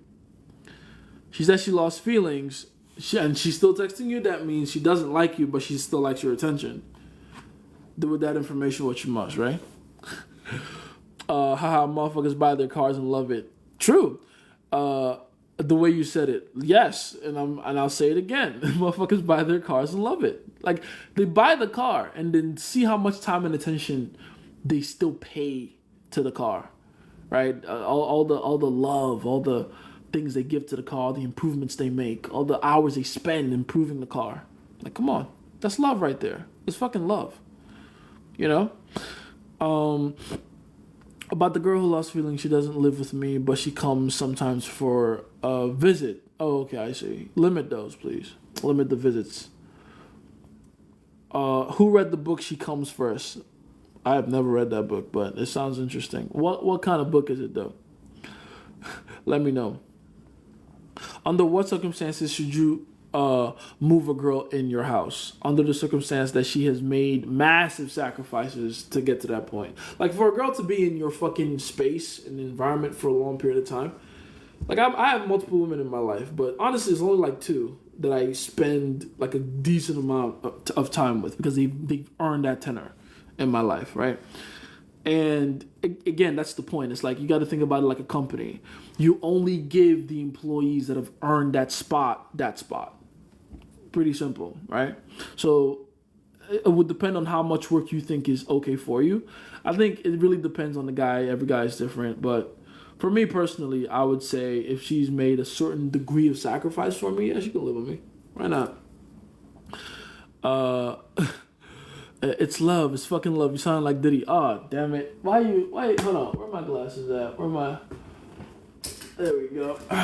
You sound like Diddy? Take that. It is love, baby. It's love, baby. It's love. Oh, that's so funny. But yeah. 1 hour, no way. Hope this app gets Diddy very hard. A lot of Diddy references. Let's see. Should these threats you talk about be in the initial phase before you sleep with her? Most of the time it wouldn't be, to be completely honest. It's a very rare thing where a girl does something in the initial front end stage before you slept with her, where it will require you to put your foot down that aggressively. Where it's like, okay, listen, I don't know you like that. You can't be behaving like that towards me, right? Usually, and this is, again, if anything, to be honest, if you get to that point, it's because something was done incorrectly. Either you're messing with a level of woman that you really shouldn't be, like you're messing with women that are living in survival, which, in case I haven't made it very clear, aren't women you should be dealing with anyway, or you haven't held frame correctly, right? Because if you're holding frame correctly with a woman that is high quality, that you've vetted up to this point, the chances of her being overtly disrespectful to the point where you need to check her that aggressively are very slim. Honestly, I want to say zero, but I'm going to say very slim so I sound statistically correct. But I really mean zero. The chances are fucking zero, right? So, yeah, that's a very rare thing. It looks like she wants to come over to talk, but how long should I withdraw my attention? Tell her you'll talk later. You got stuff to do. And then wait another like 2 weeks. Give her time to really miss you. Then you can talk. What should I reply to it? And by the way, those 2 weeks are going to be more painful for her than you. But most men are bitches, so they can't wait the 2 weeks, unfortunately. Let's see if you can. Let's see. What should I reply to it, though? She begging me to tell what I heard. Be like, don't worry, I'll tell you about it when we next see, right? And then switch the conversation into something else. You know, like, don't worry, I'll tell you about it the next time we see. By the way, how many siblings did you say you had? Something like that. Other lines like, is it true what I heard about you, to make her respond? Yeah. You want me to give you other lines? I mean, think, man. It's going to depend on the situation you're in terms of like the way you're texting her, what you're texting her about. But I don't want you to think about it like one-off lines. Don't get addicted to the one-off lines. Get addicted to forming text that you're sending to girls in a way that makes them want to respond. So every text should have some kind of a tease to it. Every text should have some kind of a playful pushback to it, right? Oh man, I can't believe you responded that. Or ask her a question and be like, by the way, there's a correct. What was the one I just used not so long ago? It was like, I sent a girl, the first message I sent her was like, I can just tell you have a caffeine addiction, right? Because I got a number and I was like, I can just tell you have a caffeine addiction. And then she's like, haha, you caught me. That was the response. And I was like, well, what's your favorite kind of caffeine? And by the way, there is a wrong answer. Like, perfect example right there. By the way, there's a wrong answer. I could have just left it like, what's your favorite kind of caffeine? And it just becomes a question and answer type of thing. But I increased the stakes by upping the sense of urgency. By the way, there is a wrong answer. Oh, by the way, there is a right answer. There is a right answer. And then guess what she responds with? last I checked, it was something like, "Oh no, now I feel like I might give you the wrong one." And then she gave me her answer. I can't remember what it was, but I'm about to reply her later. I haven't. I'll see to that later, probably tomorrow. And that's the point. It's like, just always do and say something that makes her invest more in the conversation. That's really it. Okay? Is there a difference between being unstable and being unpredictable?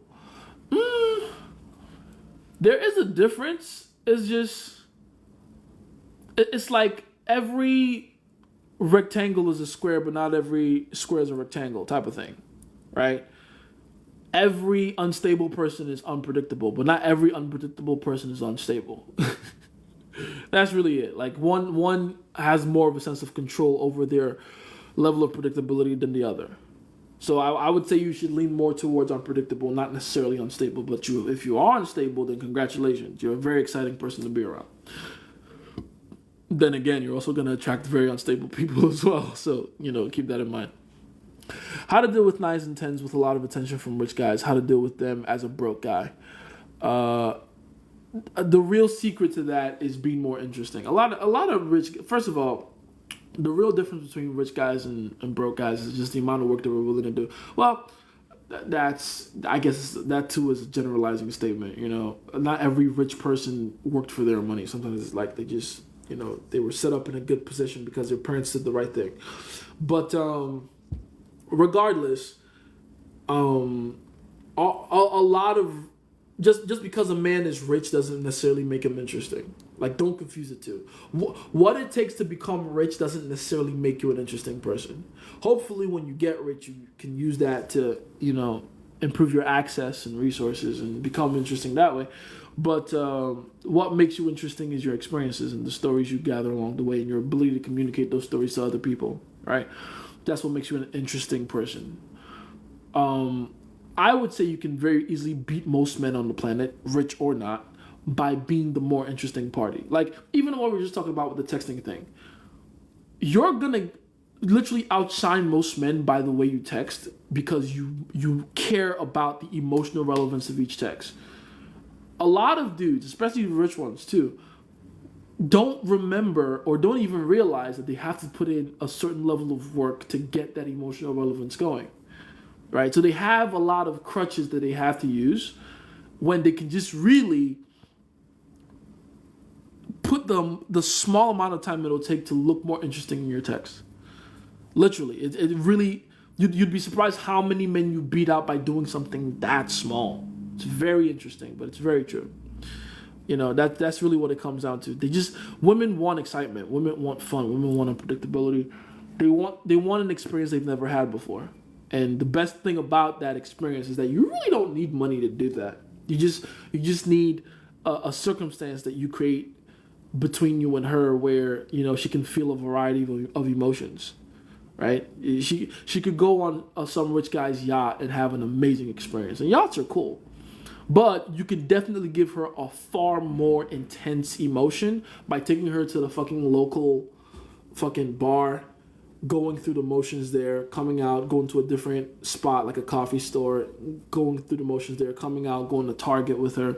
Like, one night with me, going to 3 or 4 different locations, in my opinion, and honestly, not even my opinion, in my experience, and from the results I've been able to get over the years, is far more interesting than her going on a private jet with some guy. It really is. Again, not to say private jets aren't cool. They're fucking awesome. I'm trying to get one myself.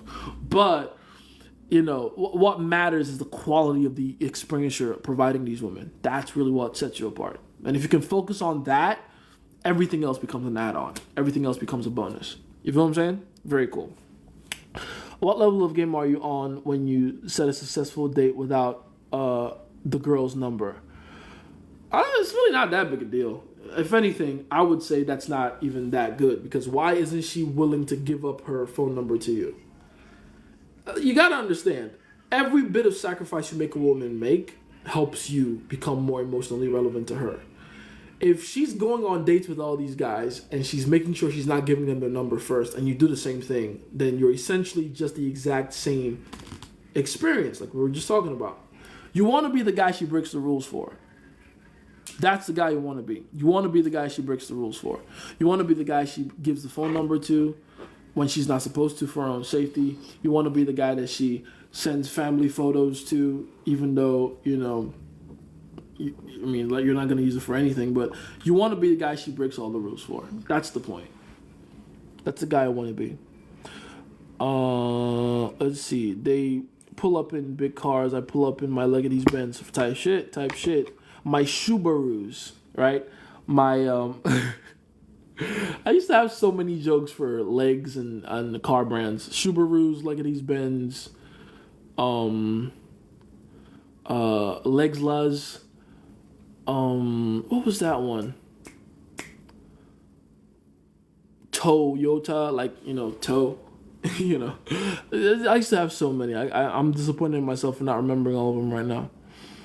Let's see. From cold approaches. Alright, I should know one. How to recover during a breakup where I got needy and emotional. You got needy and emotional. You got broken up with. So that I'm assuming it was a slow burn. It was a breakup that happened over the course of probably weeks and months, and you didn't realize it until it was too late, right? In that case, you need to give her some space. I would say about a week, maybe 2 at the most, but really 7 days is more than enough to let her know and let her see for herself. You okay, buddy? Oh, my poor baby, you're still sleepy. To let her know and see for herself that you have the ability to survive without her for a long period of time. Right? You can survive without her. Neediness comes from an inability to sit with negative emotions. That's where neediness comes from. Neediness is essentially a lack of pain tolerance when it comes to anxiety and fear. Right? So you got to give her that space for 7 to 14 days to let her see that you have the ability to withstand that level of fear. That in itself will give her at least a sense of curiosity around you. Like, okay, usually he's this needy and he's always all up under me and trying to get under my skirt. Why is he not doing the same thing? Is he changed or something? And that in itself gives you an opportunity to show her that you have changed. Be more playful, be a lot less serious, and for God's sake, stop trying to reach for the next stage in your relationship. I keep telling guys, if at all you want to make her, like, if you're in a talking stage with the girl, you want her to be your girlfriend, don't be like, so what are we? Because then you're switching the roles. You're becoming the woman. That's her job to do that. Your job, if at all you want to push things along, do it in a playful and charismatic way. Just look at her and be like, hey, by the way, goofy bitch, you're my girlfriend now. Go tell everyone you know you're in a relationship. And this is key. Inevitably, when you do that, she's going to try to make the conversation serious. Like, wait, no, we have to talk about this. And they'd be like, stop being weird, girlfriend. What's wrong with you? Ew. Wow, ew. Talk about this? What the fuck? You're weird. Make her seem crazy for trying to be serious about talking about something like that. Like, you really want to approach this thing like it's a game, because it is, right? Like, relationship labels aren't even a real thing. Like, what the fuck is a boyfriend or girlfriend? As far as biology is concerned, your biological makeup can't even tell the difference between when you're fucking a girl that's in a relationship with you and a girl that isn't. These are social constructs that exist in your psychology. They don't exist in your physiology, which is where attraction resides. Attraction is primarily physiological. Then it sends signals up to your psychology to follow suit, right? To give it excuses to justify the attraction, right? So attraction is primarily physical, and then we convince ourselves that there's other reasons. But in reality, it's mostly physiological. I digress, though. The point is, and the ultimate point I'm trying to make here, stop being the motherfucker that tries hard to get certainty from her. That trying to get her to tell you certain things or do certain things for you. You're doing nothing but shooting yourself in the foot. Okay, so give her space, come back, be playful, be charming. And in fact, if she brings up a relationship or what happened before, just be like, listen, I get it. We had our thing. We did our thing. Can we just enjoy the moment right now? I don't want to think about all that. And just dismiss it like it never happened. That's how you should be treating it. Then she'll realize, oh, this guy's changed. He's no longer carrying this weight of trying to get something out of me. It feels better to be around him. I'll be around him more, and then from there it'll just happen like by accident. You'll be very surprised when months from now you'll be looking at her and she's the one trying desperately to be your girlfriend again, and then you're the one that's like, go do this, and do this for me, then maybe we'll talk. Yo, Jace, she's about to spam call me because I ain't telling her the investment is crazy. Well, there you go. That's the girl you sent this is what I've been hearing about you thing to? Yeah, exactly. Like, literally. See how easy it is? It's really that easy. But you got to do that with every text, though. This is also why I keep telling you guys, space out the text. If you got a text like that every time, you really can't be sending a text back and forth every fucking 5 minutes. Right? Too much fucking effort. So once or twice a day. Twice, 3 times at the most. And you're fine. It'll give her more than enough time to chew on each text you send and to give her a chance to respond to you. And it'll increase the emotional investment as you go, especially when you want to take things from just texting into seeing you in real life. You said in game 80% playful, 20% seriousness. When should you ever be serious or aggressive? Honestly, it'll come more with like when you get challenged, when she's trying to shit test you from like a congruence or identity point, or in general when she's trying to manipulate your behavior, which is damn near every time, right? Whenever she's trying to manipulate your behavior into doing something that she wants to do, and she's trying to make it like, almost to the point where it's getting overt, then you can be like, hey, listen, you can't. That's not. Get serious, get aggressive. And this is very important. Explain her to her. It's very important to do that. When your woman is doing something that is just blatantly an attempt at her trying to manipulate you, you should always make sure to point it out to her while she's doing it. Because then she knows 2 things. 1, you're smart enough to catch it. 2, now she's smart enough to not to do that shit again. You feel me? Very important. What do you mean by breakup season? Isn't summer breakup season? No. Summer isn't breakup season. The beginning of summer and the end of summer. Summer season itself isn't breakup season. It's hunt season. We're in gathering season. Gathering season is the process of elimination, and that's where breakups happen. Let's see. Would you ever redo the laws of the game? I think I have to at this point, just for the sake of like the quality. My video quality keeps going up, so I have to there's a lot of videos I have to redo. The next one I think I have to redo is The Secret Society of Attractive People. That's a sleeper banger, and it's on my YouTube, and it needs to be redone. Desperately needs to be redone. So I'll probably have to do, I think that's like a good 10-minute video right there. So I have to redo that on TikTok. And we'll go from there. Got to redo a lot of content just for the sake of quality, because a lot of my best stuff really is just it's hidden behind low quality. Because when I was starting out, I was shooting off of a not as good an Android phone, so it's an LG. So I got to redo those. The information in them is fucking amazing, but you know how the internet works. People don't listen if it doesn't draw them in. Basically, when you're being cussed out or directly insulted, that's part of it too, yes. Or just when she's blatantly trying to emotionally manipulate you, like using tears. That's like in that case, you're not getting insulted, but it's very clear she's just blatantly trying to get you to do something she wants you to do. And it's something that obviously usually will require like a lot of unnecessary sacrifice on your part, which you should not do. I noticed there is an open niche of women with money I'm about to occupy. Ooh, that's a good niche. Be careful with that niche, though. Those women are interesting because they think that their money gives them some kind of leverage over men. It doesn't, obviously. But you have to always correct their thinking. But what I've noticed with those women is because they center a lot of their identity around money. And by the way, this isn't just women. Men do this too, right? I think men actually do it worse. But since they center a lot of their identity around money, when you make them realize how useless their money is to you, it usually sends them into like an identity crisis. Because if that won't work and that's the best thing in their mind that they have, then how useful are they really? It makes them uncomfortable to be around, honestly. You don't want to be around a bitch when she's having an identity crisis. It talks about the process in the bedroom more like your dark game. What are we talking about? Oh, she comes first? Okay, I'll go check that out then. Damn, take that. That man is crazy, but same time funny as fuck, right? Shout out to Diddy, I guess. I hope he's still in jail. Does holding frame equals not compromising? Not compromising is part of holding frame. I would say, if I had to split holding frame into 3 parts, it's leadership, not compromising, and how would I say this? I would say leadership and not compromising are probably the 2 major ones.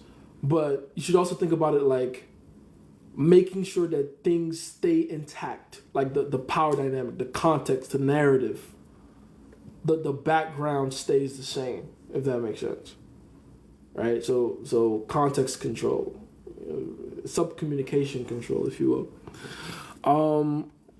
Examples of massive sacrifices women should make for your considering her living with you.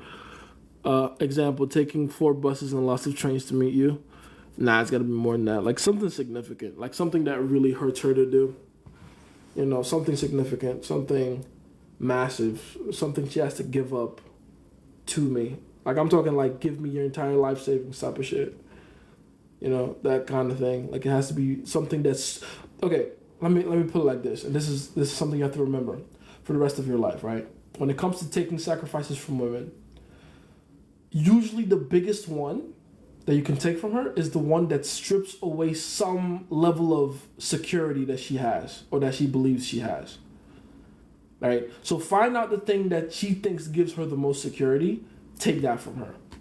That's symbolic. It's almost spiritual because you're essentially getting her to say through her actions, you're more important than whatever that source that she was leaning on is. So if it's her money, take the money away. If she felt like the thing that made her feel very secure in this world is her life savings, tell her to give it to you, right? For some girls, it's like their sense of camaraderie and family. Take that away. For some girls, it's whatever religion they're practicing, especially if that religion that they're practicing is not the religion you practice, get them to convert from their religion to yours. For some girls, it's like weird stuff, like, you know, things that contribute to her appearance. Tell her to go a certain while without looking like that. Or like without applying those things or using those things, and be like, I just want you to look like this for this period of time, right? And you'll know you hit a nerve, by the way, when there's like a visceral reaction to it. Don't expect them to just be like, okay, no. It's never gonna be this. Okay, like there's going to be a visceral resistance to you, and to your suggestion of that. That's how you know it's the right thing to take. All right, so keep that in mind. Use ChatGPT when texting your girl, thank me later. Terrible advice. And I'm gonna tell you why. Because you have to meet that girl in person. What you're gonna do, use ChatGPT to like come up with your responses you're talking to her. People underestimate women, right?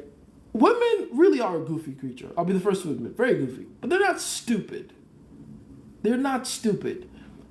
While they're listening to you talk, they're also checking to see if there's any consistency between what you're saying right now in the moment and whatever ChatGPT was saying for you on the phone. They're comparing to see if it's the same guy. Take it from me, I'm an actual dating coach. People have paid me in the past, and this is why I don't provide the service anymore. People used to pay me a lot of money to like send text for them. Like, oh, come up with this text for me, say this, say that, say this, say that. The reason that doesn't work is that at some point the girl has to be with them, like in front of them in person. And then they very quickly realize the guy they were texting on the phone is much more interesting than the person they're talking to in the moment. You're fucking yourself over. Straight up. Again, it's a game. And just like any other game, there's different moves and different levels and different stages. If you brute force and speed run through one stage, it doesn't guarantee that you'll do the same thing with the next stage. In fact, sometimes the way you brute force and speed run through one stage guarantees that you will plateau at the next. It's a guarantee. And doing stuff like ChatGPT, I'm going to find something that helps me respond to her text. You're fucked. You're so fucked. Now, me personally, I don't have that problem. Because as interesting as I am on text, I'm even more interesting in person. Literally. So, do with that information what you must. Best thing to do when a girl leaves you on delivered. Leave it alone. Wait for her to respond. Simple. Wait 2 to 3 months, and then you can instigate again if you want to. But for the most part, leave it alone. Leave it alone. Let's see. You should be improving your text just like your approach. Literally, they're both skills. They're both separate skills. They have similarities to them, but they're both, full-fledged skill sets that you should be improving. Okay. A lot of rich people aren't interesting unless you reach a high level status, and sometimes they struggle still. Sometimes, shit. I shouldn't be talking shit about them because I get paid well from them. But the truth is, a lot of rich people are not interesting, honestly, and they're so blinded by how uninteresting they are because they usually just use their money to like brute force their way into having access to certain things. So they don't realize that they're actually not interesting people. Not all of them, obviously. There's very interesting. Like those are the guys you should really be concerned about, like in terms of like competition globally. They're guys that actually are good looking, tall, handsome, buff, speak multiple languages, done everything, been everywhere, have yachts, have private jets, like the James Bonds of the world. Those guys are fucking rock stars. But the majority of them, nah. The majority of them have terrible. It's so weird too. When I first started getting high profile rich clients, and I realized a lot of the things I learned from self-help wasn't true. You would think these guys are like these amazing people that, have bursted through all their psychological barriers. Some of the people that have the biggest limiting beliefs I've ever met are the rich people. It's the weirdest thing. Like they have no limiting beliefs when it comes to money.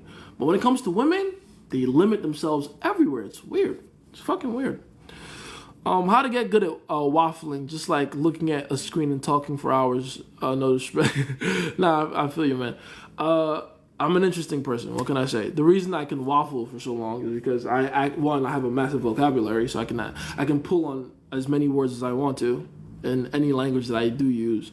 And two, I just know a lot of shit about a lot of shit because I have a lot of experience. I have a lot of experiences. Right? And I have a unique ability to communicate those experiences with you in a way that it's useful to you, right? So it just comes down to experience and vocabulary. That's it. Let's see. Women want excitement and fun but are comfort-oriented creatures. Very interesting way to put it. And I understand what you mean. I understand your confusion. So let me explain that to you. It's very simple. Women are not comfort-oriented creatures. They're safety-oriented creatures. It's safety they're looking for. The problem with us is that we confuse comfort and safety for the same thing. They are not the same thing. Women want to be safe. But if they're being honest with themselves, they don't want to be comfortable. If you think I'm lying, look at their behavior, right? Okay, think about it like this. Everything that makes a woman feel safe around you essentially makes them feel uncomfortable around you. In order for a woman to feel safe around you, you have to be dangerous. If you're going to be a dangerous person, then there's going to be a different level of discomfort around you. Because they know that you can turn that capacity for danger on them at any time, if you really chose to. You see the point? So they're safety-oriented, not comfort-oriented, safety-oriented. Very important. Which is why they want the excitement. Your ability to be exciting and unpredictable leads into your capacity for danger. And your ability to be a threat to her and other men, which is what makes her feel safe. You see the point? Very important. Very important distinction there. We men are very logical. How do we unlock that emotional excitement for them? You can, you don't have to see it like it's a barrier to it though. Like, oh, I'm too logical to all emotional excitement means is making her feel different things in a short period of time. That's really it. You can get there via logical means. In fact, that's what I teach. Like literally, say or do something that makes her feel positive. Wait a little bit. Say and do something that makes her feel negative. Boom, emotional excitement. And then just do that back and forth, ping pong, ping pong, ping pong, in rapid successions in a short period of time. Boom, emotional relevance. That's why I preach. Even think about when I talk about push pulls. Like, what are push pulls? It's positive and negative mixed in one. When I look at a girl and I go, you're the most beautiful girl that's ever given me serial killer vibes. That's a positive and a negative. I just called her a very beautiful girl, but then I called her a fucking serial killer. Now she's like, huh? Wait, what? Thank you? She doesn't know how to feel. right? You might just be the most gorgeous resting bitch face I've ever seen. I'm gorgeous? Really? But wait, I have a resting bitch face? What? Wow. Look at those toenails. They're even more glossy and pretty than the actual toe hairs. That's crazy. Oh my God, what? Positive, negative, ping pong, ping pong, ping pong. And that's just words. I'm just fucking talking. That's words. Imagine talking to a girl for a few minutes, leaning into her, like, oh wow, that's so interesting. And then she says one thing and you just go, I knew this was too good to be true. And you turn away. All of a sudden she's like, wait, whoa, I was doing so well just now. What happened? Where'd I go wrong? Now she has to backtrack. Now she has to readjust her statements. Oh, no. I have to do this, I have to do that to impress you. That's the point. That's game. That's holding frame. That's it. That's emotional relevance. That's the point. You're making her feel more than one thing at a time. Boom. That's emotional excitement. It's a roller coaster. Positive, negative. Positive, negative. Don't stay in one too long. Don't stay in the other too long. Positive, negative. Positive, negative. How's that possible? Should that cross over since they already have abundance around cash? What are we talking about? Oh, rich people, rich dudes. By the way, how you doing, Dimitri? Honestly, it's kind of weird. And you're very correct about that. You would think abundance in one area automatically means it'll like transfer into other areas, right? But no. People have the weirdest limiting beliefs and blocks in the weirdest places. I mean, if you really think about it, look at poor dudes. Dudes who struggle with abundance, dudes who are poverty-minded and live in scarcity. If they're being honest with themselves, they too have an abundance in something. They just haven't learned to transfer the abundance in that thing over into money. That's it. That's pretty much it. So it's not like, it sounds weird, but it's not uncommon. You know, it really isn't uncommon. It's just, you know, unfortunately people don't realize, like, you know, the same level of work ethic, maybe not even the same level of work ethic, but it does, the amount of effort it takes to break the dam and finally like start making a lot of money, you kind of got to do the exact same thing with women. You know, and money will help to supplement in some areas, but not in the areas you think, and not as well as you think it will. You know, it'll definitely give you access though. Like, that's the best thing about getting rich is you now have more access to high quality people. So it's great. What do you think about marrying someone 20 years older than you when you're 19 and she's 41? I'm not saying it's bad. I'm saying I'm gonna need you to have a very good reason to do that. Right? Like, can I see a situation where that's a good idea? Yes. Is it possible that the situation you're talking about, I don't know, maybe you're talking about you? Am I saying that you are that good idea situation? Absolutely not. I need more context. All right. Is she going to be surprised when you start fucking women closer to your age as side bitches? That's a very important question. You might think I'm being silly, but I'm being dead ass. Right? Also, what does she look like? What's the kid situation? Why marriage? Why? Like, she's already too old to even worry about that shit by now. Like, why? What's the point? And also, when did you meet this woman? Right? If you're 19 and the legal age of consent in most places is 18, you're telling me she convinced you to marry her in a year? Okay, it's possible, but why? It might be, you know, shooting it over your head. I want to know. I need context. Is there a time frame to hit a girl back up who opted out, or wait till she connects back? Who opted out? She's the one that opted out. Wait till she comes back. Wait. What do you eat in a typical day? I really try to get in my proteins and fats, and then I sprinkle some carbs in there. You know, and if I do eat carbs, it's like, you know, snacks and Nigerian food. That's what I care about. So I eat a lot of rice, lean chicken, lean meats. The way we do chicken in Nigeria, it's lean and untenderized, right? So, you know, that's most of the chicken I'm eating. Hell, most of the chicken he's eating too. And then I eat rice. I always have rice and stew on deck at all times. I got fried rice right now. Jollof rice is coming soon because I be going to my mom's house to go get food.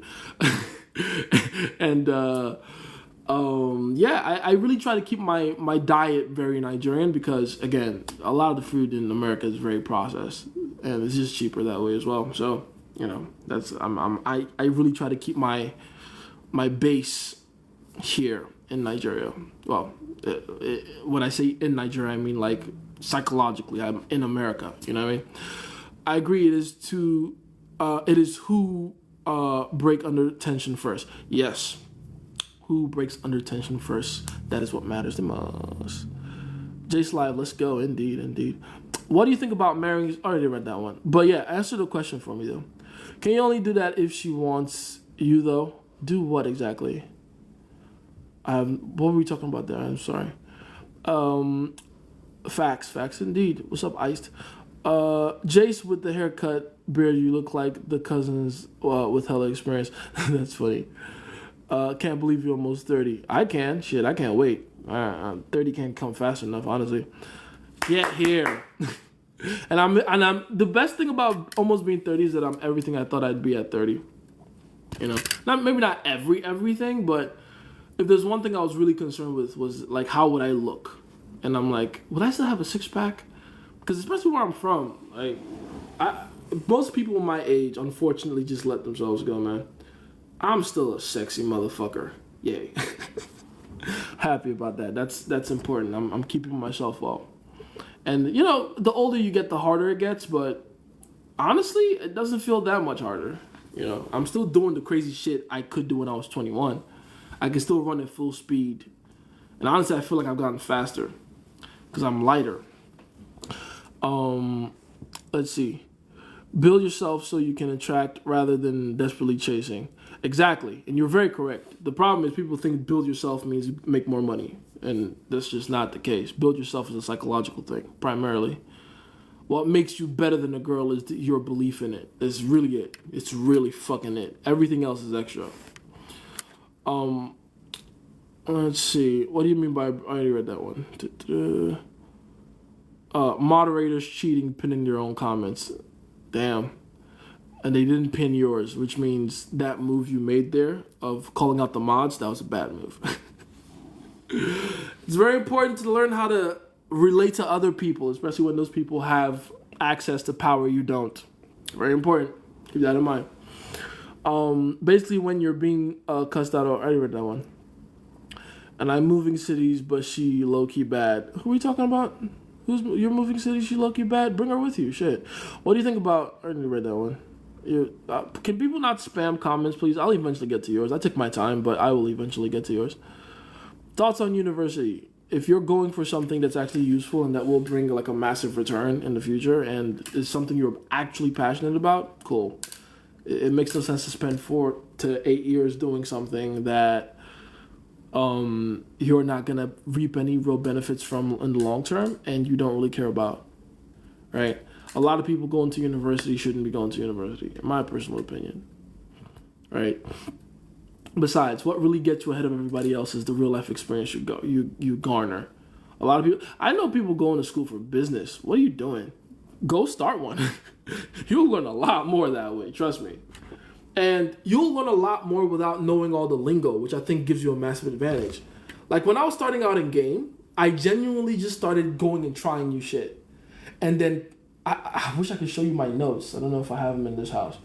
It might be in the other one. But I have my old notes. This is like all the way back from Nigeria when I started like doing pickup and stuff. And I would literally write down concepts that I would discover in the game as I was going. And like years later, find out, oh, this thing that I was talking about, it actually already has a name. It actually already exists. Like, I didn't know it was called negging till later. Till I read the mystery method and found out, oh, it has a name. It's called negging. I was calling it complissalts and insulments. Because I thought I was clever. Like, oh, I just noticed that when I insult a girl, then I compliment her. It makes her feel certain emotions and it makes her emotionally invest in me. But I have to learn how to structure it. If I'm meeting her for the first time, it makes sense to first compliment, then insult in the back, right? Because then it will spike up her emotions. But if I already know her for a while and I've already slept with the girl, then I should first insult her, then wrap it up in the compliments, because then it will end in a nice emotional effect. I was having all these scientific, fucking names for them, complusalts, installments, and having all this timing for it. I made charts and shit. Come to find out, like literally a year later, I read the mystery method, and it's called negging. It's called push-pulling. It already exists. Right? So imagine how much of a leg up I had over everyone else. The fact that I was already just practicing. Like, all the things I thought were these cool new concepts I was discovering, they already had names. It was so fun. Like, they'll be like, do you know what this thing, that thing, and this thing is? And I'm like, no idea, never heard of it. And then they'll explain. I'm like, oh, that thing. I already know what that is. Yeah, you didn't even explain it right. This is how it actually works. Right? So experience is key. Whatever thing you want to like be badass at, just go and get actual experience in it. That'll be way better for you. You feel me? Let's see. Best thing to do when a girl leaves you on. I already read that one, and I said leave her alone. As a 21-year-old in 1 year, can you get to at least a 8 out of 10 game, starting from a red pill and following your advice? I mean, it's possible. Most fucking 21-year-olds don't have the ability to put in that kind of work, though. That's the thing. Again, when you're young, you guys are still so concerned with time. Like, oh, I want to get there as quickly as possible. Don't worry about it. You have all the time in the world right now to like really pour your energy into something. So don't worry about the how long it takes. Just get through the process. Like, enjoy the process. Trust me, you don't want to speed run these things. Those are the days you'll remember when you're older. It's like, fuck, when I was younger and I had the energy to do all those crazy things, those are the moments that matter. If you speed run through them, you don't appreciate them later, Very important. On TikTok, your info. What do you think about marrying? I already read that one. Best thing to do. I already read that one. What's a girl's identity crisis period? Why is it not good to be around them? That's basically when they begin to doubt their entire existence. Think about it like when you got your red pill rage, right? When you learned what the red pill was and you learned female nature and you got this insane rage about the fact that you've been lied to all your life about how women work, and that anger and frustration you feel about being set behind so far back. The women have that too. They have their own version of that when they find out things about, their relation to men and how incorrectly they've been relating to men all this time. They have their own as well. That's, they have their own, I forget the names for it. Fucking, that's where women like Shira 7 come in, sprinkle and all that. It's really just a way to manifest that rage they feel. That's all it is. So when I show them the money ain't nothing to me, I have to give them a new source of identity. She sounds open for manipulation. Yes, essentially. Then that's when you go, listen, if you really want to make headway with me, do this and do this and do this instead. Like, literally give her step-by-step instructions on what to do to make you happy. Open for manipulation, indeed. Let's see. Tips on becoming more interesting and being more interesting to girls in general is just having experiences and being able to communicate those experiences to them in a way that becomes more useful to them as time goes on, if that makes sense, right? All being interesting means is having experience and talking about those experiences. That's all interesting means. Like, when you think about who's that interesting person or someone that's interesting, what makes them interesting? It's just they got stories to tell, man. That's it. That's all being interesting really is. They got stories to tell. They have things to do, interesting things to do, hard things to do usually. And they have a good way of describing what those things are to you. That's it. Yo, Jace, is that a gray hair in your beard? Shit, I got gray hairs everywhere. I got some here. I got some on my head, like here and here. I'm trying to get that salt and pepper look, man. I'm trying to get that salt and pepper. Ping pong, ping pong. Is there a time frame to hit? I already read that one. Jace, can't wait to buy your books. Wait on it. Since I don't have the physical protective traits, that makes game harder. But when I do persevere, it is more impressive or impactful. Kind of like cutting down a tree with a butter knife. Pretty much, yeah. Like, you're going to have to overcompensate because you don't look like a protector, but if you keep at that protective behavior, they'll eventually believe you are. And you'll get an even bigger impactful response in the back end because of it, right?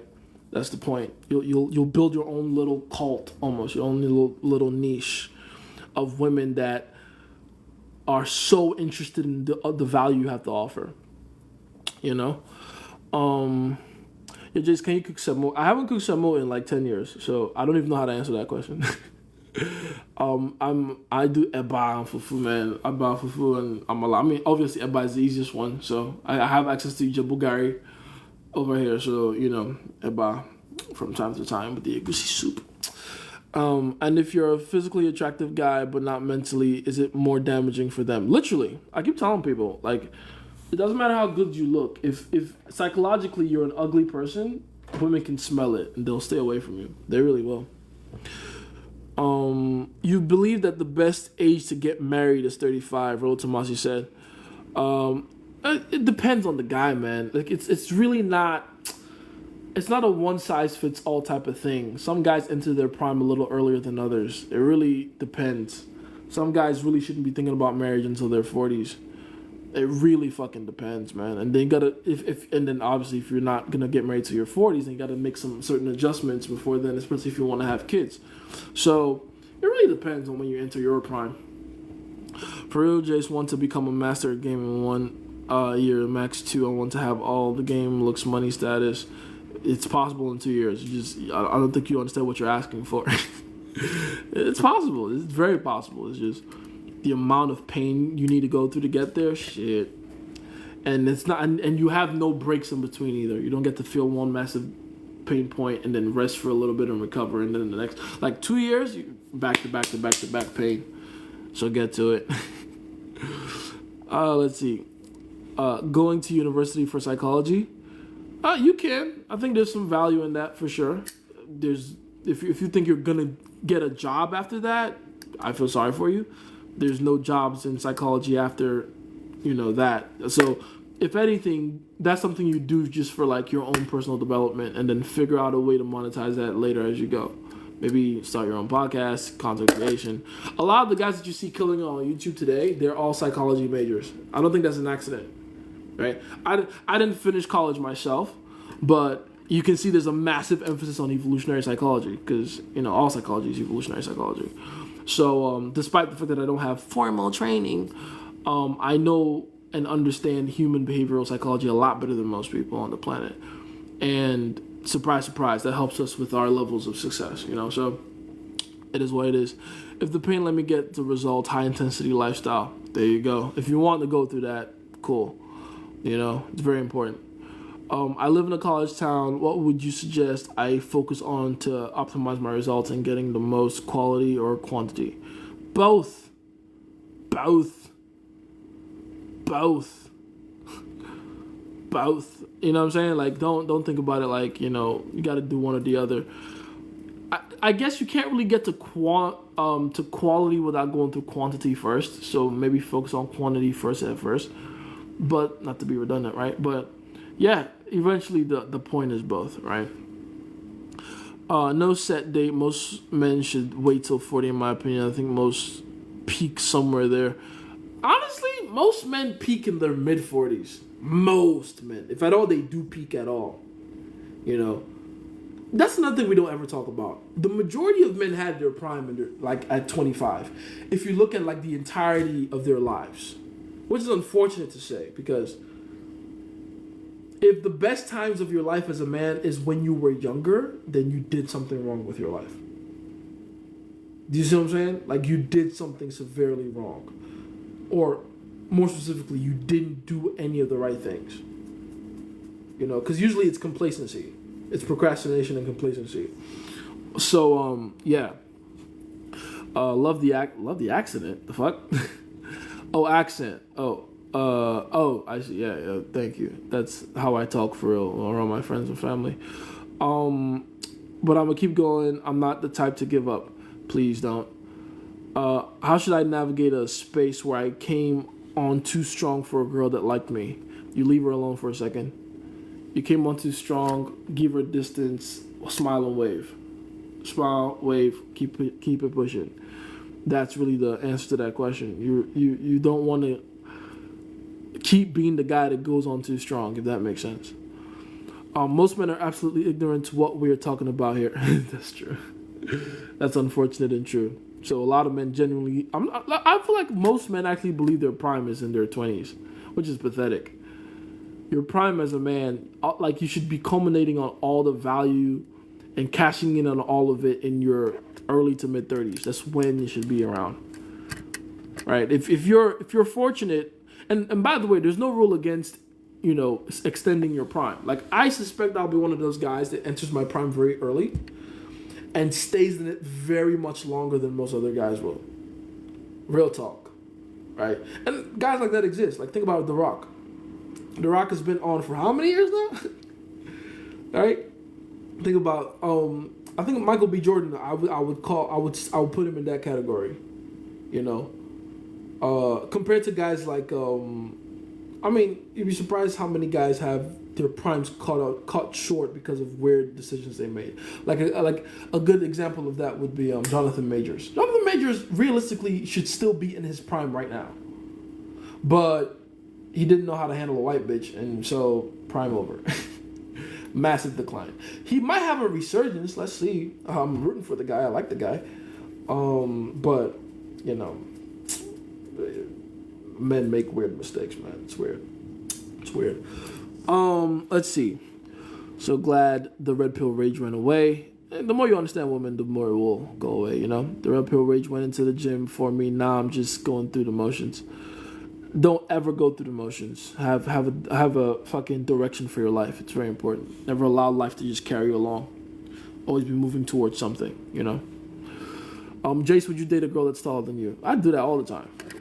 I think just about, is it every girl? Maybe not every girl I'm dating right now, but the majority of the women I'm dating right now are definitely taller than me in 6 foot, in 6-inch pumps.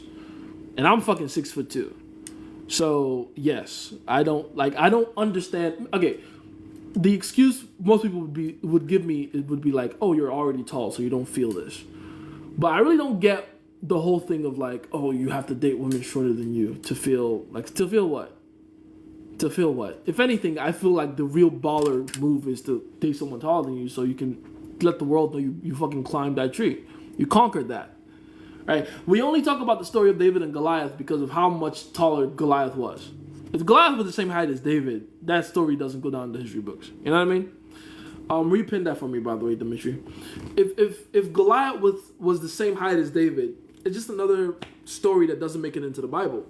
But Goliath was damn near 13 feet tall, and David was like a fucking bright-cheeked 16-year-old with 5 smooth stones from the string and a slingshot.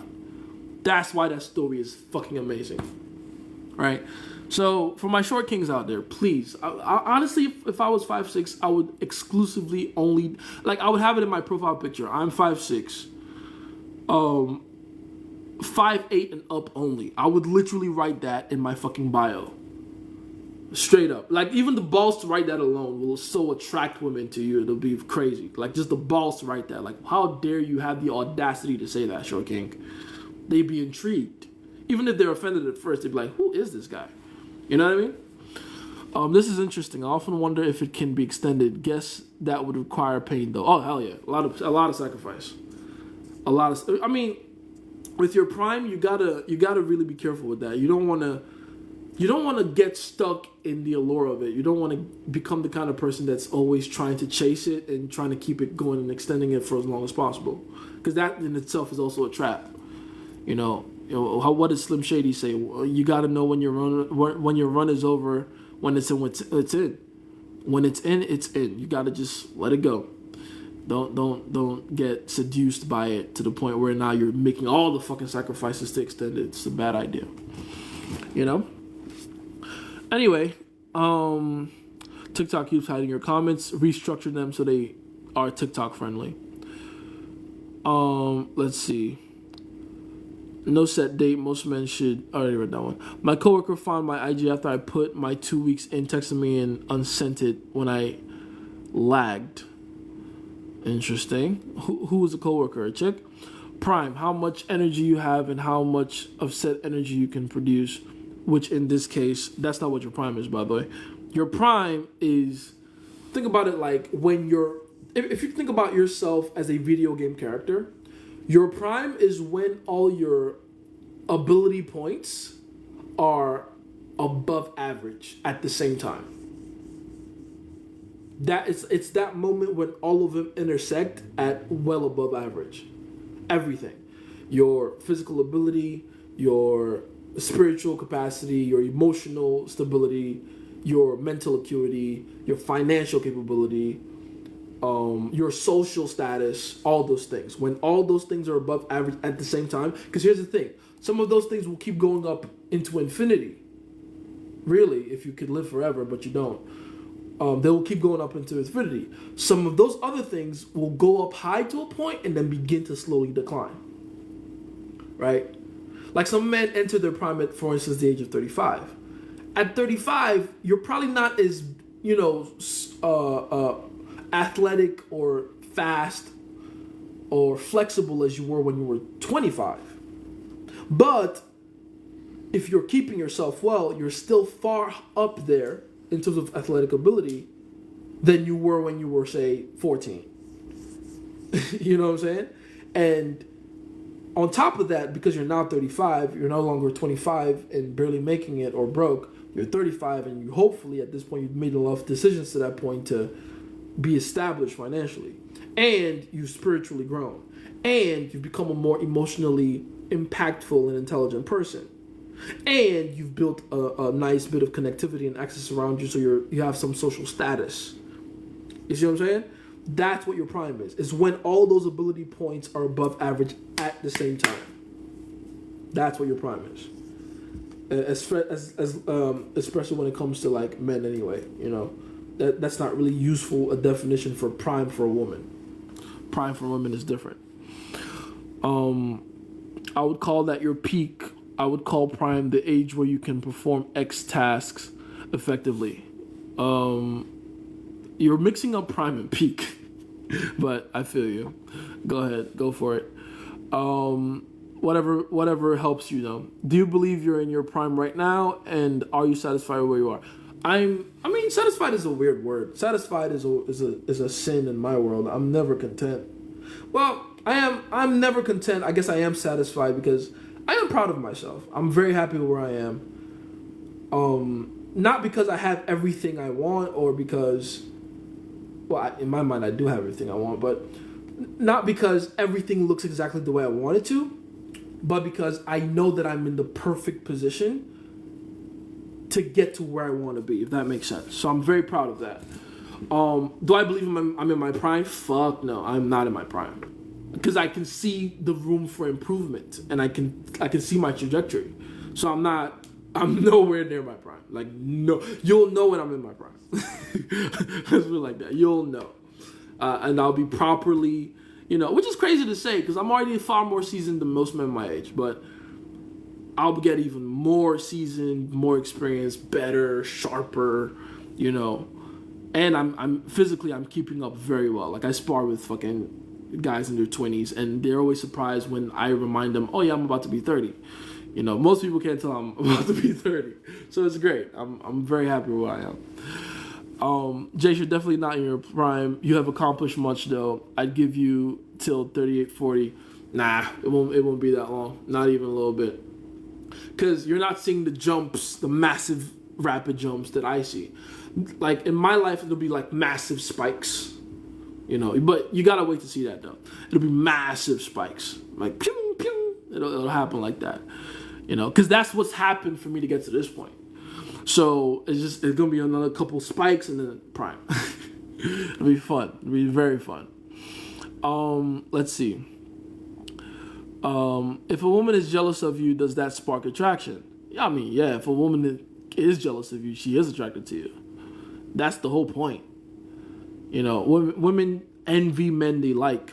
It's a very big part of their existence. Most men don't peak at all. Exactly. It's unfortunate, but it's true. Keep being that guy that comes on to... I already read that one. Hence they never speak. Where is Cesar? No, you guys got to give me time on that one. This is interesting. I often wonder if it can be... I already read that one. there's different definitions of prime. Though I read that one too. Men make weird mistakes. They do, unfortunately. I'm 5'6". That's my favorite part of being short. Literally, like being able to date taller chicks, right? Man, let's get the opportunity to prove everyone off. Tallest girls I've been with is 6'2". There you go. And of course you've been with a 6'2" girl. Like, duh. Because they're so intrigued by the level of confidence you have in your 5'6" body. It's like, this guy is 5'6". Why does he think he can, fuck me? Talking as a girl, right? How dare he believe that? And it just draws them in, doesn't it? Right? You see the same thing along like racial lines. You see the same thing along, social class lines and stuff like that. It's like when you have the audacity to like shoot for the stars, the people that are, hanging among the heavens, they're like, what the fuck? You know what I'm saying? Law 38 to 40, you wildin'. Exactly, I know, right? It's not gonna take that long, not even a little bit. And how quick you can recover from damage. That's like when you're talking about athletic prime. Again, that's just one of those things. Alex Pereira is 37 in his prime. Perfect example. Israel Adesanya, on the other hand, was 33 in his prime. You see the point? So everyone hits it different. Yoel Romero was what, 43, 42 in his prime when he was knocking everybody out? Right? Like it's different for everybody. It's very different for everybody. And it's weird how it happens. Daniel Cormier was what, 37, I think. 37, 38 in his prime. Who else? When we talk about primes and just primes in general, it's weird. It's different for everybody. With fighters, it's easy to calculate because for them, their physical prime and their prime in, not physical prime, but like their athletic, combat sports prime coincides with their money as well. Because the better they get, the more money they get paid, right? So they have those two things happen for them at the same time. For most people, one will usually follow a little bit behind the other, but for athletes in general, it'll be at the same time. And by the way, fighting is one of the only few sports where you can be the older fighter and win more consistently because you have more experience. If you're in the NFL, for instance, the 37-year-old wide receiver isn't beating the 22-year-old cornerback to the fucking post. It's just not going to happen. Unless they rely a lot on fucking experience and steroids, right? Supplementation, let's say. But in fighting is a more fluid sport, and it requires more intelligence, more discipline, and a lot of things to go right before you actually get into the octagon or the ring. So you have a lot to, lean on in terms of like your intelligence, your experience, etc. Do you believe a woman's prime is exclusively only related to her age and ability to conceive? I think that's part of it, honestly. I'm going to say that's a big part of it, honestly. But there is some credence to, like, her emotional maturity. Because some women, you really can't touch until a certain age where they've gotten hip enough to the game to understand how they should relate to men. Like, there's some girls I've dated that were, a little older, where it's like, I could tell if I met her when I was 24, I would have had to be the one to do the hard work to get her to becoming the understanding girl she is now, which is just a lot of unnecessary work for me, right? So, I say for sure age and youth has a lot to do with it, like the majority to do with it. But yeah, there's still like, emotional maturity there for sure. I would call that your peak. I remember that. For jealous of you. What area do you want to improve on the most? None. All of them at the same time. I'm greedy like that. All of them. I'm greedy. I'm very greedy. So all of them. How would you train your son and how would you train your daughter? My son, I want him to protect her. I want to structure it for the girl. Her prime is 18 to 25 max. How to make her maximize her female ability to marry the best man. I keep telling you guys, I can't wait to have daughters because that for me is the fun part of the game. Is teaching women how to play the game, right? A lot of men do what I do and deal with women for years, and then they get jaded to women, and all of a sudden they're like, "Oh, I don't want to have girls." I can't wait to have girls, despite everything I've seen, because all I've seen is women getting raised incorrectly, which is why they do incorrect shit. I want to have daughters that I teach how to use and maximize their prime effectively. That's the goal.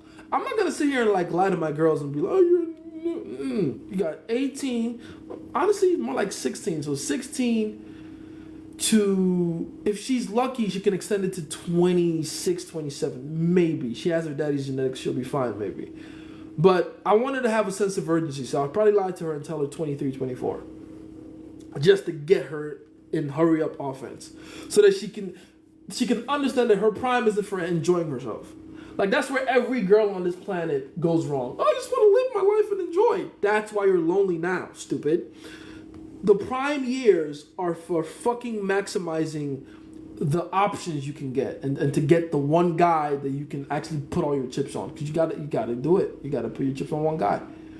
And you better make sure that guy's for real, and he's diligent, and he's, competent, and he's invested in you. That's the hard part for women. Is getting the guy they choose to be the one that's supremely invested. I wish you'd say that girls reach. Oh, my bad, I didn't read that one. Prime is not to enjoy yourself. It's really not. And I'm being dead ass. Like, you should enjoy yourself. Fuck out of here. You don't get to. You can enjoy yourself when you've accomplished the goals you need to accomplish within your prime, which is how it should be done. You don't enjoy yourself then work. You work then enjoy yourself. You what's the word I'm looking for? You sow then you reap, right? I had an African stutter there for a second. You sow then you reap. That's how it works. You don't reap then sow, nigga. That's why all these girls look fucking directionlessness everywhere. Like they look directionless is what I meant to say. They look unplanned. They look like they're running helter skelter because they are. They don't know what they're doing. Because those years they were supposed to be spending planting seeds, they were eating the fruit. And now they want to quickly start planting. Like, really? You're 28, you already have a kid by someone, maybe two. And now you're looking for a man to hold down? You're doing it backwards, stupid. Doing it backwards. That's not going to be my daughters, though. I'll be the father bragging about my daughter left the house at 23. That'll be me. That's the father I am. Shit. I'm still in my house at 25. Get the fuck out of here. I wish you'd say that girls reach their prime at 38 to 40. I'd be happy to hear that. Sorry, honey. Nope. Nope. I know you'd be happy to hear that. Shit, I'd be happy to hear that. I'd be happy to hear that men reach their prime at 70. But that's not the case. We all expire. We all get out of there. We can extend it as much as we want, but, end of the day, you're not in there, you're not in there. You will never be able to compete with that younger version of yourself. You just won't. You won't. How would you train your son? Oh, I would train my son to do exactly what I'm doing. It's the daughters that will require more, attention and time. But the sons will be easy. Not because I want to be lazy about raising my sons. I feel like a lot of people go, boys are easier to raise because people don't appreciate how complex men and raising men is. And I don't agree with that. I'm saying it'll be easy for me to raise those men because I'm a man. Right? That'll be easy because all they got to do is copy daddy. That's it. They'll be fine. Do all the hard shit. I'll put them in harsh situations to help them develop their mental and physical capabilities and faculties. I'll put the right amount of challenges in front of them at the right times so that they can learn to rely on themselves and not the resources around them, but their resourcefulness. And I'll be there with them every step of the way, man. They'll be awesome. They'll be dope. They'll be cool. They'll be handsome as shit too, so they'll be fine. But the girls need special daddy attention. Because I'm about to break those little girls' hearts. What you think you're gonna have fun? No. I want you to have a husband by this time, stupid. This time. And by the way, I'm an extreme father, so I don't care what the situation he gets into is, as long as it's a solid situation. Would you want your daughter to be part of a harem? I'd much rather my daughter be part of a harem than be with fucking Bob or Dylan from accounting. Dylan from accounting, some soft fat motherfucker with a fucking pudgy belly that she can bitch. You would think I want my daughters to be with a man that she knows she can manipulate? Why would I want that kind of unhappiness for my daughter? Stop it. No. Fucking Dylan from HR. Get the fuck out of here. I want her with a badass. I want her with a motherfucker that puts fear in my heart. A real badass.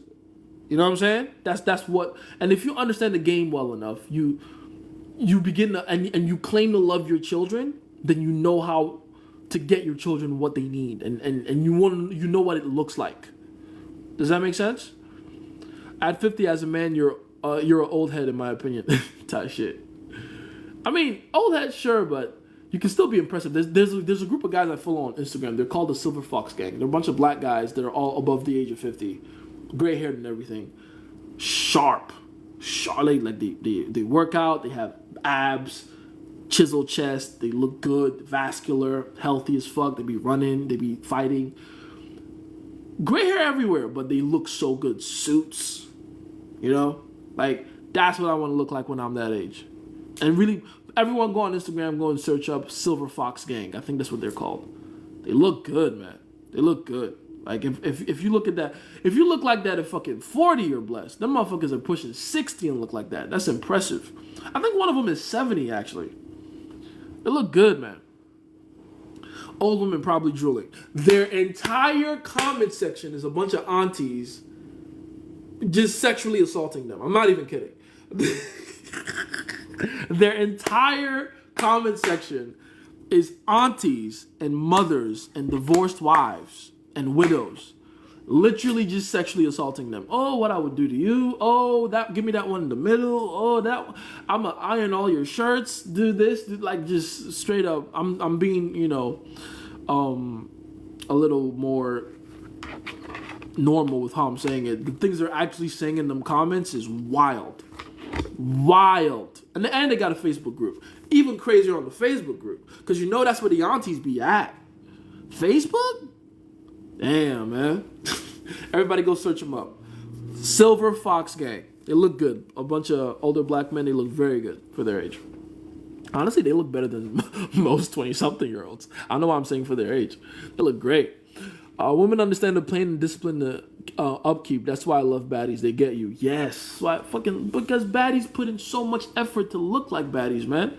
So when you have that level of effort and discipline, they recognize that in you and they can understand you perfectly well. You know? It's awesome. Is overcoming a plateau one of the biggest tests in any endeavor that we all experience? Yes. I mean, usually they feel like the biggest test, but it's not like they're the biggest test. It's that, buddy, you okay? It's not that they're the biggest test. It's just they're the biggest test to us because, you know, they teach us how to get out of our own way. Every plateau you ever experienced in your life, you experience because you're getting in your own way. That's what plateaus are. They're self-inflicted bottlenecks, if that makes sense. So, yeah, I guess you could call them some of the biggest challenges you'll ever face because they require you to do one of the hardest things to do, which is self-evaluate and self-correct. You know, most people aren't even self-aware enough to do that, but yeah. The biggest enemy you'll ever have to defeat at the end of the day is you. Let's see. Jace, do you share your knowledge of people who are haters but close to you, family? I don't really believe in casting pearls before swine in general. If I ever do it, I do it strategically. Like if I think there's some kind of benefit to it, I will give unsolicited advice. But for the most part, I really don't. Like, I haven't gone out of my way to, you know, use very niche wording with my message so that only a specific group of people understand it. But nah, for the most part, no. Not really. When the student is ready, the master will appear. I strongly believe in that. That is a spiritual law. It's not just physical or universal law. That's a spiritual thing. Whatever it is you seek the most will find a way to find you. It might take some time, might take some work on your part, but it will find a way to find you. You know, so I don't try to force the timing of things. Not when it comes to that. I'm still living with my parents, so I can't cut them off like that. That's fair. You don't have to like cut them off anyway. Be grateful to them. They give you foods. They give you sleeps. I feel like I understand women in life so much better. No longer a loner red pill archetype. Congratulations, man. Congratulations. There's a few sub stages before you get to the protector, but yeah, you're well on your way. Congratulations. Let's see. How long do you want to live? As long as it takes for me to accomplish my mission. Now I have a massive mission, so it's gonna take a while. I hope I get to 120. You know, because I want to be able to do a lot, dude, and I need as much lifetime as I can get. You know, that's the point. I need to get everything done. But hey, you never know when the Lord decides, hey, I need you here. I'm like, all right, cool. Pain and pleasure, yes, indeed. They look unplanned, unplanned, yeah. Oh, buddy, you okay? Uh-oh. My boy dry heaving.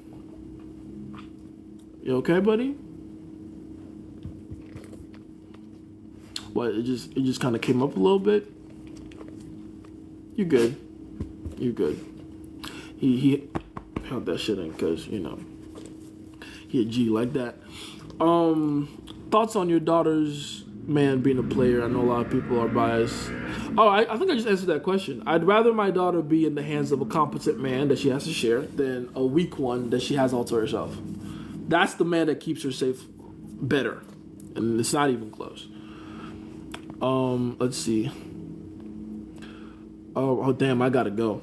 Shit, I gotta go. I have to bounce.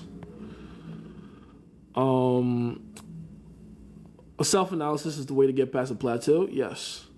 Plateaus are really just there to force you to self-analyze. That's all plateaus are. Because the only thing that gets you stuck like that is you. All right? Nothing else is getting you stuck but you. So anytime you feel stuck in any area of your life, you're doing something incorrectly. Fix it. And that's with every area, not just women. Women, money, fucking social media. There should always be growth and expansion, even if it's gradual growth and expansion. If something is going wrong or not going forward, then it's essentially regressing, because time is always marching forward. So there's no such thing as stagnation, right? It's either moving forward or moving backwards. So if anything's moving backwards, figure it out. It's your fault. Why don't you support the red pill ideology? Ironically enough, I do. I support the ideology itself. It's the people that are teaching it that are using it incorrectly that I don't support.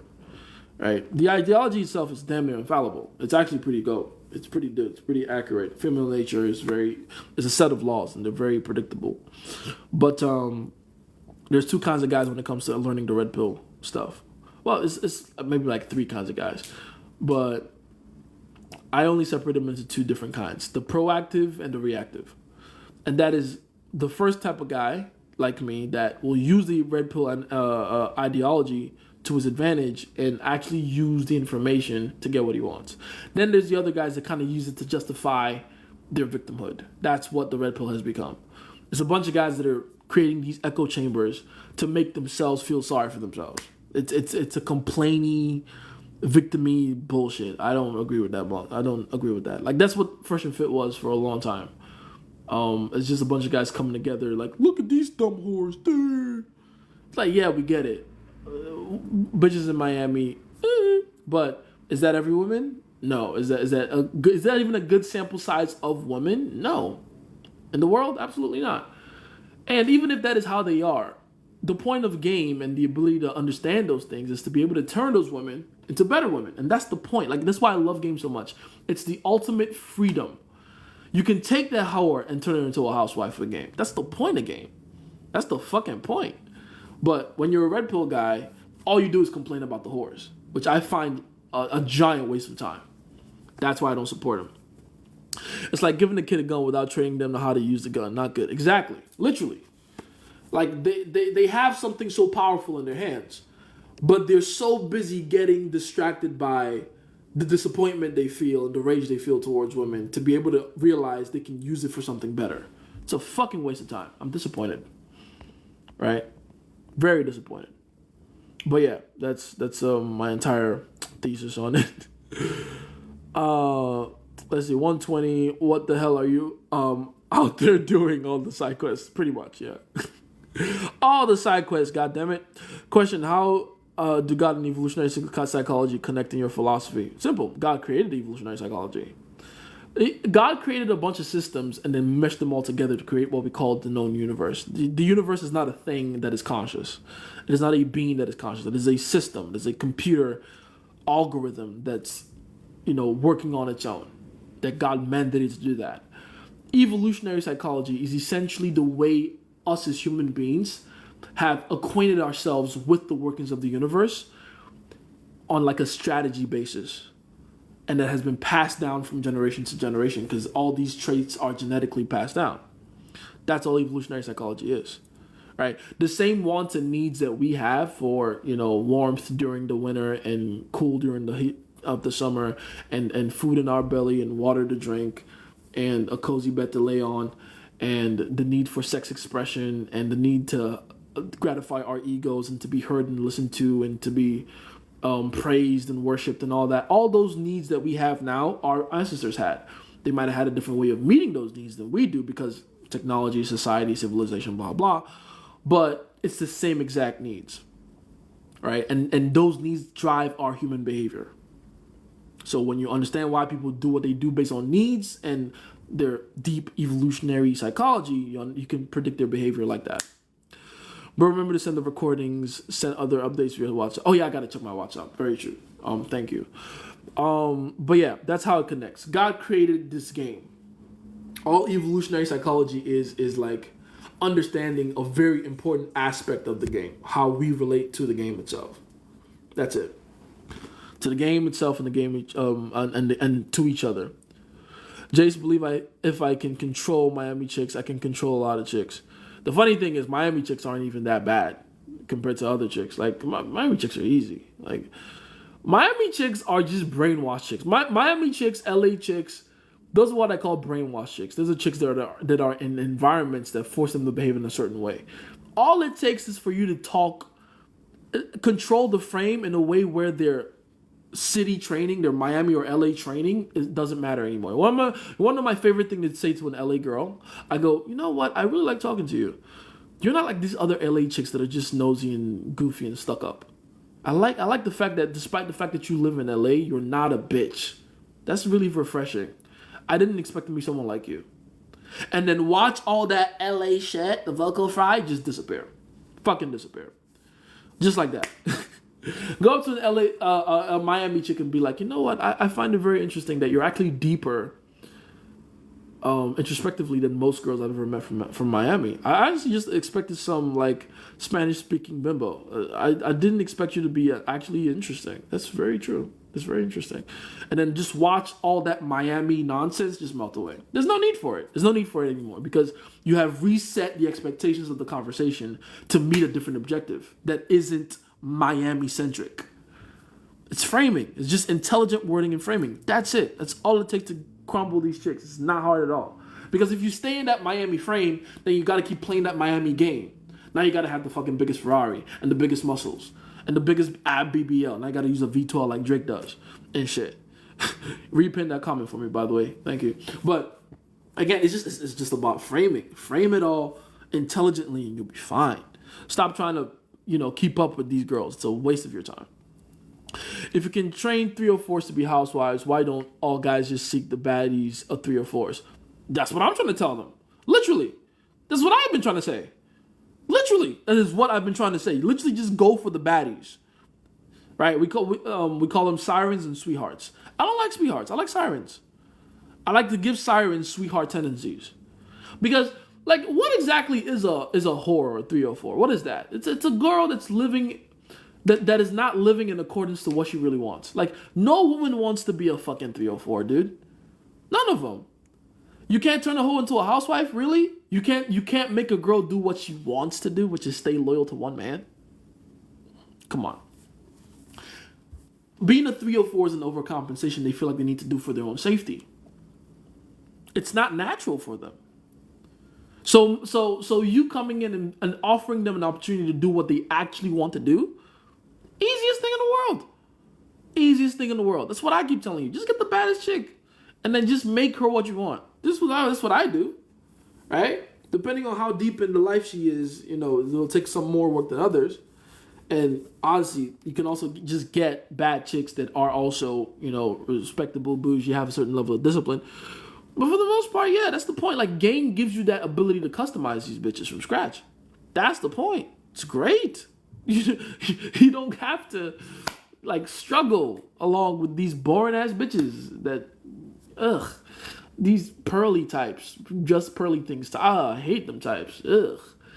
Gross. Because I see the male versions of them and I'm disgusted just as much. Like, they're not sexy. They're not interesting. They're not exciting. So they have to overcompensate with this other shit. It's gross. No, just give me the sexy bitch. Make her interesting. I don't recommend it for the average man, which is massive frame control. That's why the average man is average. Right? So I don't even know if we can recommend it for them. I'm talking about the average man who don't want to be average anymore. If you don't want to be average anymore, listen to me. We are the anti-average man page over here. So even if you are average, listen to me right now, you're not anymore. Congratulations. Because you can't hear the information I'm saying and not have your entire psychology flipped upside down. You feel me? What if you get the baddest chick who cheats on you? If you get the baddest chick and you know what you're doing, she's not going to fucking cheat on you. Again, women don't cheat because oh my God, they just love to cheat. Even the ones that tell you they love it, they're pretending. They don't want to fucking cheat. They want the safety and comfort of one man that keeps them safe at night and wraps their arms around them and tells them everything's going to be okay and gives them forehead kisses. Cheating is something women do when they're desperately looking for safety. If a woman has to cheat on you, that means she doesn't feel safe with you. Either because she feels like, you're not good enough for her. You don't inspire feeling of safety for her. You're a bitch in her eyes. Or you're too much of a badass. She feels like she can't hold you down.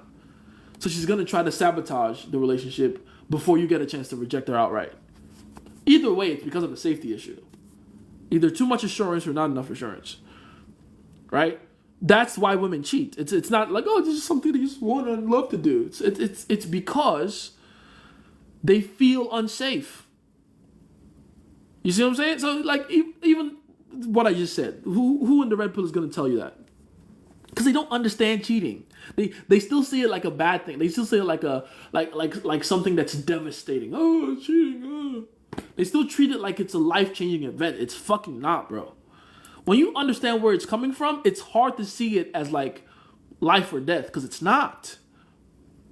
Am I saying just be happy with getting cheated on? No, I'm just saying if you understand where it's coming from, you remove the fear you have of it. A lot of men get cheated on because they're scared of getting cheated on. And the women they're with can smell that fear. You see what I'm saying? So it frustrates me that this isn't obvious to most people yet, but give them time. They'll eventually learn. Yo, Jace, how to fix the notification issue with this damn app? Don't want to miss the knowledge. Don't worry. Listen, you'll always find me when I'm live. Trust me. Notification or not, you'll always find me. I believe my enemies are at work. It's crazy. It's funny. When your girl gets older and yourself, by extension, I'm guessing you mean, would I be dating girls who are younger? Sure, why not? But again, my girl would have tenor. That's the point. This is something she's asked me too, by the way. You be dating younger girls, bruh. You'd have tenor. You'd be so important to me. It's unbelievable because you have spent that much time with me up to that point. You know what I'm saying? Hence, even their behavior changes, thus making their fear a reality physically. Exactly. They're manifesting getting cheated on. They don't even know it. It's weird. It's fucking weird, bro. Let's see. And what would you do with your current girls when they don't look as good from age? By that time, it's tenor. It's exactly what I was just talking about. It's literally just tenor. When you have a girl in your life that long, it doesn't matter how much they deteriorate physically. They're that important to you. Your mom didn't look as good or doesn't look as good as she did when you were a kid, right? Do you love your mom less now? No, that's your mother. She's important to you, right? If you're fortunate enough to still have your parents in your life like I do. But yeah, that's the point. The love evolves past just the physical, but the physical is so important at first. It's very important. It needs to start with that because it's a good sign for a lot of other things. You know what I mean? Okay, I gotta go now. All right, guys, I have to bounce. I love you. I appreciate you guys. Seriously, I really do. If you want more deep information, a lot of links are in the bio. You can get my free course, Self Belief. You can get my flagship course, The Interview 2.0. That is my extensive guide on how to take women from complete strangers to in your life and consequential in your life. Both from cold approach and online dating. And if you want to get like really super close to me and get information from me directly, you can join my private community. Okay, we've launched that officially. That is up and running. All those links are in the bio. Go ahead, click here, click on my page, click the links, and you'll see all that good stuff. If you're on YouTube, hi, what's going on? Like, subscribe, all that good stuff. Your link will be over in my description or in the first comment, right? So all that good stuff is over there. I'll see you guys in the community. I love you guys. I really do appreciate you guys. It's been Jace, your favorite scientist. Do with all this information what you must.